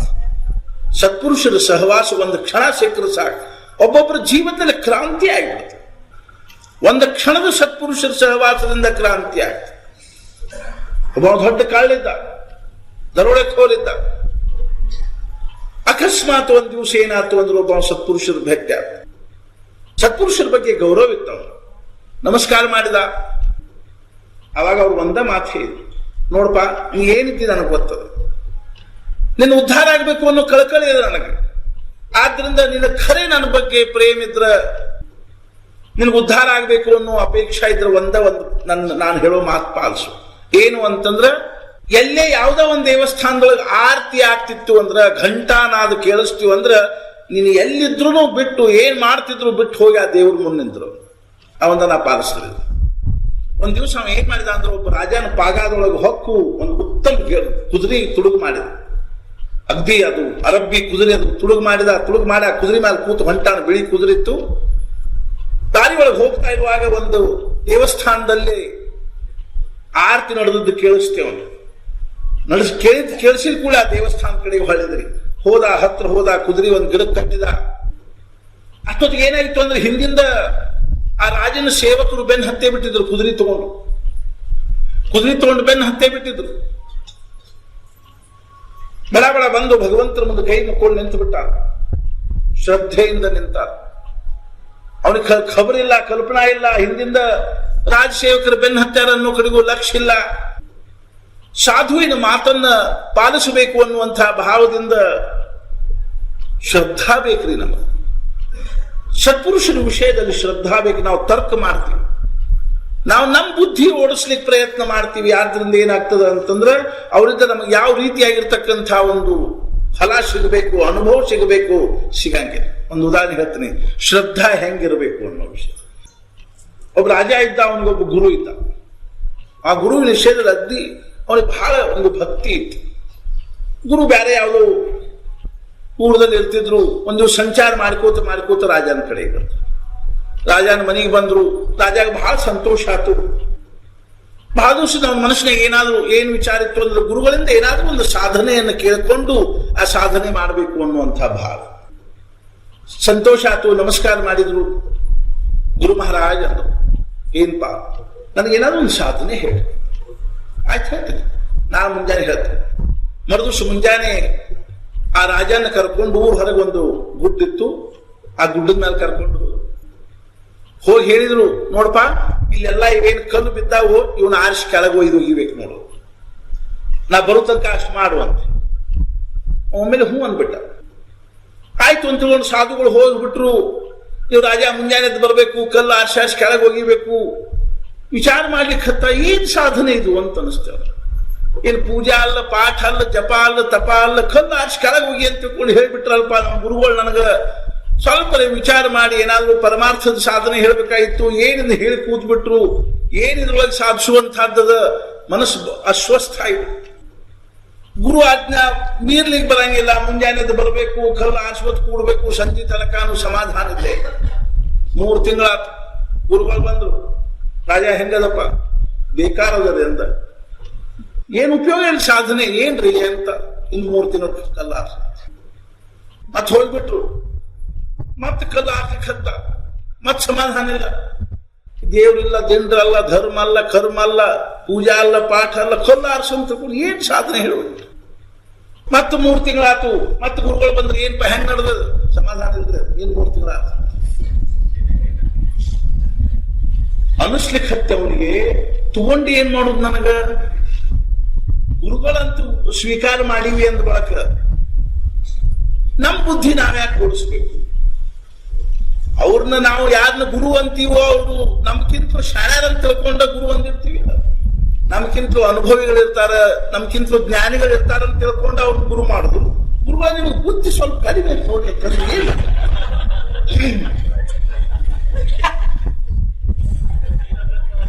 ನಿಮ್ ಬುದ್ಧಿ ಕಡಿಮೆ ಅದ ಅನ್ನುವಂತ ಶಿಷ್ಯ ಆಗ್ಲಿಕ್ಕೆ ಶಕ್ತಿದೆ. ಅವಾಗ ಅನಿಸ್ಲಿಕ್ಕೆ ಹತ್ತೀವಿ, ನಾ ಯಾಕೆ ತರ್ಕ ಮಾಡ್ಬೇಕಿಲ್ಲ. ಗುರು ಆಜ್ಞಾ ಪಾಲನೆ ಮಾಡೋದು ಅಂದ್ರೊಳಗೆ ಮುಗಿದು ಹೋಗ್ತಾ ಇರ್ಕೊಳ್ತಾಗ ಹೆಂಗಿದ್ದಂಗೆ ಮಾಡೋದು. ಆಯುಷ್ಯ ತುಂಬಾ ಕಲ್ಲು ಹೋಗಿ ಅಂದ್ರೆ ಹೋಗಿನು ಅನ್ನುವಂತ ನಿರ್ಧಾರ ಮಾಡಿದ ಕೂಡಲೇ ಸಮಾಧಾನ ಆಗ್ತದೆ. 3 ತಿಂಗಳಾತು. ಗುರುಗಳು ಬಂದ್ರು, ಏನಪ್ಪ ಶಿಷ್ಯ ಹೆಂಗ್ ನಡೆದ, ಮಸ್ತ್ ಅದರಿ ಅದು, ಸಮಾಧಾನದ ಸಾಕ್ಬಿಡಂತ.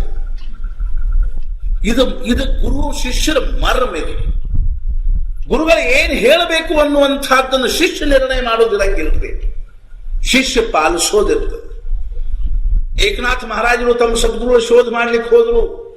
ದೇವಗಿರಿ ಕಿಲ್ಲ, ದೌಲತಾಬಾದ್ ಅಂತಾರ. ಆ ದೇವಗಿರಿ ಕಿಲ್ಲಾದಲ್ಲಿ ಜನಾರ್ದನ ಪಂತರು ಅಂತ ತಿಳ್ಕೊಂಡು ಆ ಕಿಲ್ಲಾದ ಸುಬೇದಾರರು ಅವ್ರ ಗುರುಗಳು. ಸೇವಾ ಏನ್ ಹೇಳಿದ್ರು ಅಂತ ತಿಳ್ಕೊಂಡು ಕೇಳಿದ ಮತ್ತೊಂದು ಏನೂ ಅಲ್ಲ, ಮನಿ ಒಳಗೆ ಇದ್ದುಕೊಂಡು ಮನಿ ವ್ಯವಹಾರ ನೋಡೋದು. ಸೇವಾ ಮಾಡಿದ್ರು ಅನುಗ್ರಹಕ್ಕೆ ಪಾತ್ರ. ಹೆಂಗೋ ಹಂಗೇನದ ಅಂತ ತಿಳ್ಕೊಂಡು ಕೇಳಿದ್ರೆ ಶ್ರದ್ಧಾ ಬೇಕು. ಗುರು ಯಾವ ಭಾವದೊಳಗೆ ಬಂದು ನಮ್ಮ ಅಂತಃಕರಣದಲ್ಲಿ ಜಾಗೃತಿಯನ್ನು ಉಂಟು ಮಾಡ್ತಾರೋ ಹೇಳಲಿಕ್ಕೆ ಬರಂಗಿಲ್ಲ. ತುಳಸಿದಾಸರಿಗೆ ಹೆಂಡತಿ ರೂಪದಾಗ ಬಂದ್ರು, ತುಳಸಿದಾಸರಿಗೆ ಜಾಗೃತಿ ಆತು, ಆಕೆಗೆ ಸಾಷ್ಟಾಂಗ ನಮಸ್ಕಾರ ಅಂದ್ರಲ್ಲ. ಏನು ಅಂದ್ರೆ ಇವತ್ತು ನೀ ಗುರು ಆದಿ ಅಂತ. ತುಳಸಿದಾಸರು ಅಲ್ಲಿಂದ ಸರಳ ಕಾಶಿಗೆ ಬಂದ್ರು. ತಮ್ಮ ವೇಷ ಎಲ್ಲ ಬದಲು ಮಾಡಿ ಸಾಧುವಿನ ವೇಷ ಹಾಕೊಂಡ್ರು.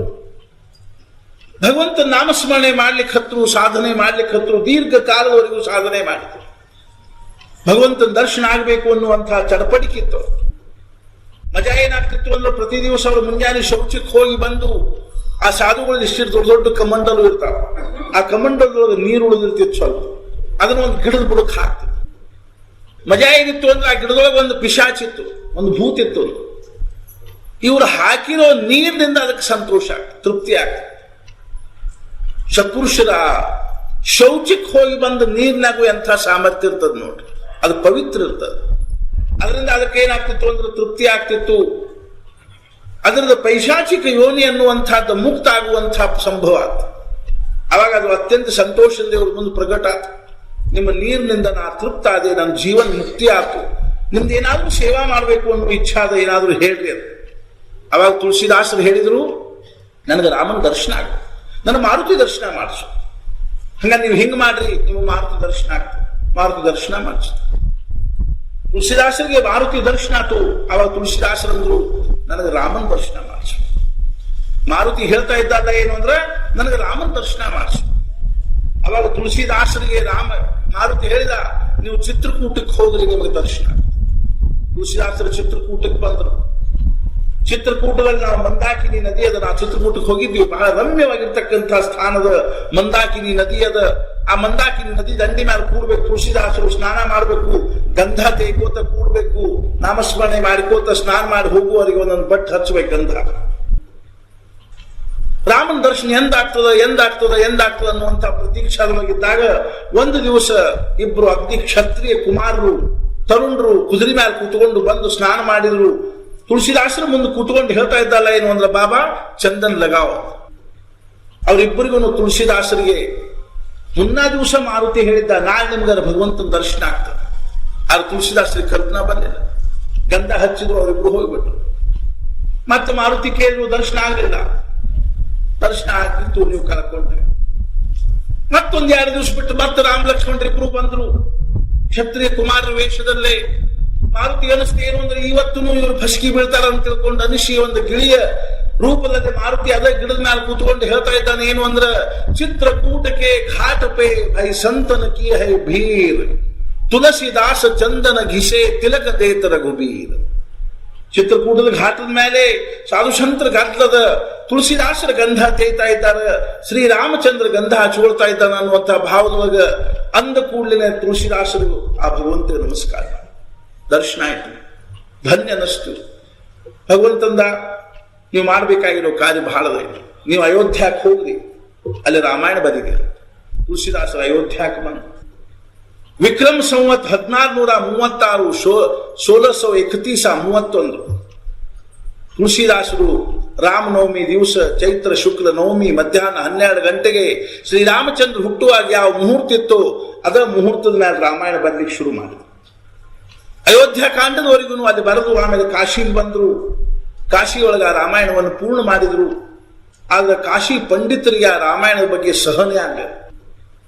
ಸಂಸ್ಕೃತದಲ್ಲಿರ್ತಕ್ಕಂಥ ರಾಮಾಯಣವನ್ನು ಪ್ರಾಕೃತದಲ್ಲಿ ಬರೆದದ್ದನ್ನು ಹಿಂದಿ ಭಾಷಾದಲ್ಲಿ ಬರೆದದ್ದನ್ನು ನೋಡಿ ಅವ್ರು ದ್ವೇಷ ಮಾಡ್ಲಿಕ್ಕೆ, ಅದನ್ನ ಕಳವು ಮಾಡಬೇಕು ಅಂತ ತುಳಸಿದಾಸರು ಉಳಿಸ್ಲಿಕ್ಕೆ ಹೋದ್ರೆ ಅಲ್ಲಿ ರಾಮ ಲಕ್ಷ್ಮಣರಿಬ್ರು ಮಾರುತಿ ಸಹಿತ ಕಾವಲು ಕಾಯ್ತಾ ಇತ್ತು.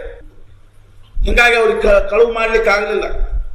ಕೊನೆಗೆ ಎಲ್ಲಾ ಪಂಡಿತರು ಸೇರಿ ಅವ್ರಿಗೆ ಏನ್ ಮಾಡಿದ್ರು ಅಂದ್ರೆ, ಇದನ್ನ ನಾವು ಪರೀಕ್ಷಾ ಮಾಡ್ತೀವಿ ಅಂತ ತಿಳ್ಕೊಂಡು ವಿಶ್ವನಾಥನ ಮಂದಿರದಲ್ಲಿ ಏನ್ ಮಾಡಿದ್ರು, ಎಲ್ಲಾದ್ರೂ ಕೆಳಗೆ ರಾಮಾಯಣ ಇಟ್ಟರು, ಅದ್ರ ಮೇಲೆ ವೇದ ಇಟ್ಟರು, ಅದ್ರ ಮೇಲೆ ಪುರಾಣಗಳನ್ನ ಶಾಸ್ತ್ರಗಳನ್ನೆಲ್ಲ ಇಟ್ಟರು, ಬಾಗಲ ಹಾಕಿದ್ರು.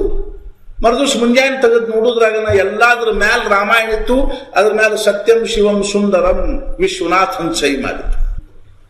ಅಷ್ಟಾದ್ರೂ ಸಮಾಧಾನ ಆಗ. ಅವಾಗ ಅಲ್ಲಿ ಮಧುಸೂದನ ಸರಸ್ವತಿ ಅಂತ ತಿಳ್ಕೊಂಡು ಬಹಳ ದೊಡ್ಡ ಪಂಡಿತರಿದ್ರು.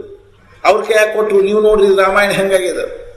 ಅವ್ರಿಗೆ ನೋಡಿ ಆನಂದ ಆಯ್ತು, ಕಣ್ಣಾಯಿಂದ ನೀರು ಬರ್ಲಿಕ್ಕೆ ಸುತ್ತು ಅವರಿಗೆ. ಎಂಥ ದಿವ್ಯ ಗ್ರಂಥದ. ಅವಾಗ ಅವರು ಬರೆದ್ರೆ ಏನು ಅಂತಂದ್ರೆ ಆನಂದ ಕಾನನೇ ಹ್ಯಸ್ಮಿನ್ ಜಂಗಮ ತುಳಸೀತರು. ಅರ್ಥಾತ್ ಈ ಆನಂದ ಕಾನನ ಅಂದ್ರೆ ಕಾಶಿ ಒಳಗ ಈ ಜಂಗಮ ತುಳಸೀತರು ಅಡ್ಡಾಡೋ ತುಳಸಿ ವೃಕ್ಷ ಅಂದ್ರೆ ತುಳಸಿದಾಸರ. ಆ ತುಳಸಿ ವೃಕ್ಷದೊಳಗೆ ಏನದ ಅಂತ ತಿಳ್ಕೊಂಡು ಕೇಳಿದ್ರ ರಾಮಚರಿತ್ರೆ ಅನ್ನುವಂತಹ ಒಂದು ಮಂಜರಿ ಅದ. ಅದು ಹೆಂಗದ ಅಂದ್ರೆ ರಾಮ ಭ್ರಮರ ಭೂಷಿತ ದಿವ್ಯ ಚರಿತ್ರೆ ಅನ್ನುವಂತಹದ್ದು ರಾಮ ಅನ್ನುವಂತಹ ಭ್ರಮರ ಕೂತದ್ದು ಅಂದ್ರೆ ಉತ್ಕೃಷ್ಟವಾಗಿರ್ತಕ್ಕಂಥದ್ದು. ಬರೆದು ಕೊಟ್ಟ ಕೂಡಲೇ ಸುಮ್ಮನಾಗಿಬಿಟ್ರು. ಮನೆ ಒಳಗೆ ತುಳಸಿದಾಸರ ಚರಿತ್ರೆಯನ್ನ ರಾಮಾಯಣವನ್ನು ಗಾಯನ ಮಾಡಿ ತುಳಸಿದಾಸರು 120 ವರ್ಷಗಳವರೆಗೆ ಇತ್ತು. 90ನೇ ವರ್ಷಕ್ಕೆ ಕಾವ್ಯ ಬರೆದಿದ್ದಾರೆ. 120 ವರ್ಷಗಳವರೆಗೆ ದೀರ್ಘವಾಗಿರ್ತಕ್ಕಂಥ ಆಯುಷ್ಯವನ್ನು ಬಾಳಿ ಸಹಸ್ರಾರು ಜನರಿಗೆ ಭಗವಂತನ ನಾಮದ ಮಹತ್ವವನ್ನು ಹೇಳಿ ಅವ್ರ ಚರಿತ್ರೆ ದೊಡ್ಡದು. ಅರ್ಥಾರ್ಥ ಏನು ಅಂದ್ರೆ ಅನೇಕರಿಗೆ ಅನೇಕ ಪ್ರಕಾರವಾಗಿರ್ತಕ್ಕಂತಹ ಸಾಧನೆಯನ್ನು ಹೇಳಿ ಅವ್ರ ದುಃಖವನ್ನ ಕಳೆದು ಅವರಿಗೆ ಸಮಾಧಾನವನ್ನು ಕೊಟ್ಟು ಕೊನೆಗೆ ಅಲ್ಲೇ ಕಾಶಿ ಒಳಗನ ದೇಹ ಬಿಟ್ಟು ಅನ್ನುವಂತಹದ್ದು ಅವ್ರ ದಿವ್ಯವಾಗಿರ್ತಕ್ಕಂತಹ ಚರಿತ್ರೆ ಇದೆ. ಅವ್ರು ಬರೆದಿರೋ ಆ ರಾಮಾಯಣ ಏನದನ್ನು ಅದ್ಭುತವಾಗಿರ್ತಕ್ಕಂಥ ವಾಲ್ಮೀಕಿ ರಾಮಾಯಣವನ್ನ, ಅಧ್ಯಾತ್ಮ ರಾಮಾಯಣವನ್ನ, ಆನಂದ ರಾಮಾಯಣವನ್ನ, ಹಿಂಗ ಅನೇಕ ರಾಮಾಯಣಗಳ ಆಧಾರವನ್ನು ತಗೊಂಡು ಯಾವ ರಾಮಾಯಣವನ್ನು ಬರೆದಿದ್ದಾರೋ. ನಾವೊಂದ್ಸಲ ಹುಬ್ಬಳ್ಳಿ ಒಳಗೆ 7 ದಿವಸ ಹೇಳಿದ್ವಿ ಇದನ್ನ. 3000 ಮಠದ ವುಮನ್ಸ್ ಕಾಲೇಜ್ ಮೈದಾನದಲ್ಲಿ 7 ದಿವಸ ರಾಮಾಯಣವನ್ನು ಹೇಳಿದ್ವಿ. 10 ವರ್ಷ 15 ವರ್ಷದ ಹಿಂದಿನ ಮಾತು. ಆ ರಾಮಾಯಣವನ್ನು ಕೇಳಿದ್ರೆ ನಮ್ಗೆ ಎಷ್ಟರೇ ಆ ದಿವ್ಯವಾಗಿರ್ತಕ್ಕಂತಹ ಕಥಾ ಶ್ರವಣ ಮಾಡೋದ್ರೊಳಗಿಂದ ಭಗವಂತನ ಭಕ್ತಿ ಪ್ರೇಮ ಅನ್ನುವಂತಹ ನಿರ್ಮಾಣ ಆಗ್ತದೆ. ಅಂತಃಕರಣದಲ್ಲಿ ಭಗವಂತನ ಪ್ರೇಮ ಅನ್ನುವಂತಹ ಆ ರಾಮಾಯಣದಲ್ಲಿ ಸಮಗ್ರವಾಗಿರ್ತಕ್ಕಂತಹ ಭಗವಂತನ ಯಾವ ಚರಿತ್ರೆ ಅದನ್ನು, ದಿವ್ಯವಾಗಿರ್ತಕ್ಕಂತಹ ಚರಿತ್ರೆ ಅದನ್ನು, ಆ ಘಟನೆಗಳು ಎಷ್ಟು ಚಮತ್ಕಾರಿಕವಾಗಿರ್ತಕ್ಕಂಥವುಗಳವ ಅಂತಂದ್ರೆ ನಮಗೆ ಬೇರೆ ಕಡೆಗೆ ನಮಗೆ ಕೇಳಲಿಕ್ಕೂ ಸಿಕ್ಕಿರ್ಲಿಕ್ಕಿಲ್ಲ, ಓದ್ಲಿಕ್ಕೂ ಸಿಕ್ಕಿರ್ಲಿಕ್ಕಿಲ್ಲ ಅಂಥ ದಿವ್ಯವಾಗಿರ್ತಕ್ಕಂತಹ ಚರಿತ್ರೆಯನ್ನ ನಾವು ನಾಳಿನ ಸತ್ಸಂಗದ ಪ್ರಸಂಗದಲ್ಲಿ ಶ್ರವಣ ಮಾಡೋಣ. ಜಾನಕಿ ಜೀವನ ಸ್ಮರಣ ಜೈ ಜೈ ರಾಮ್.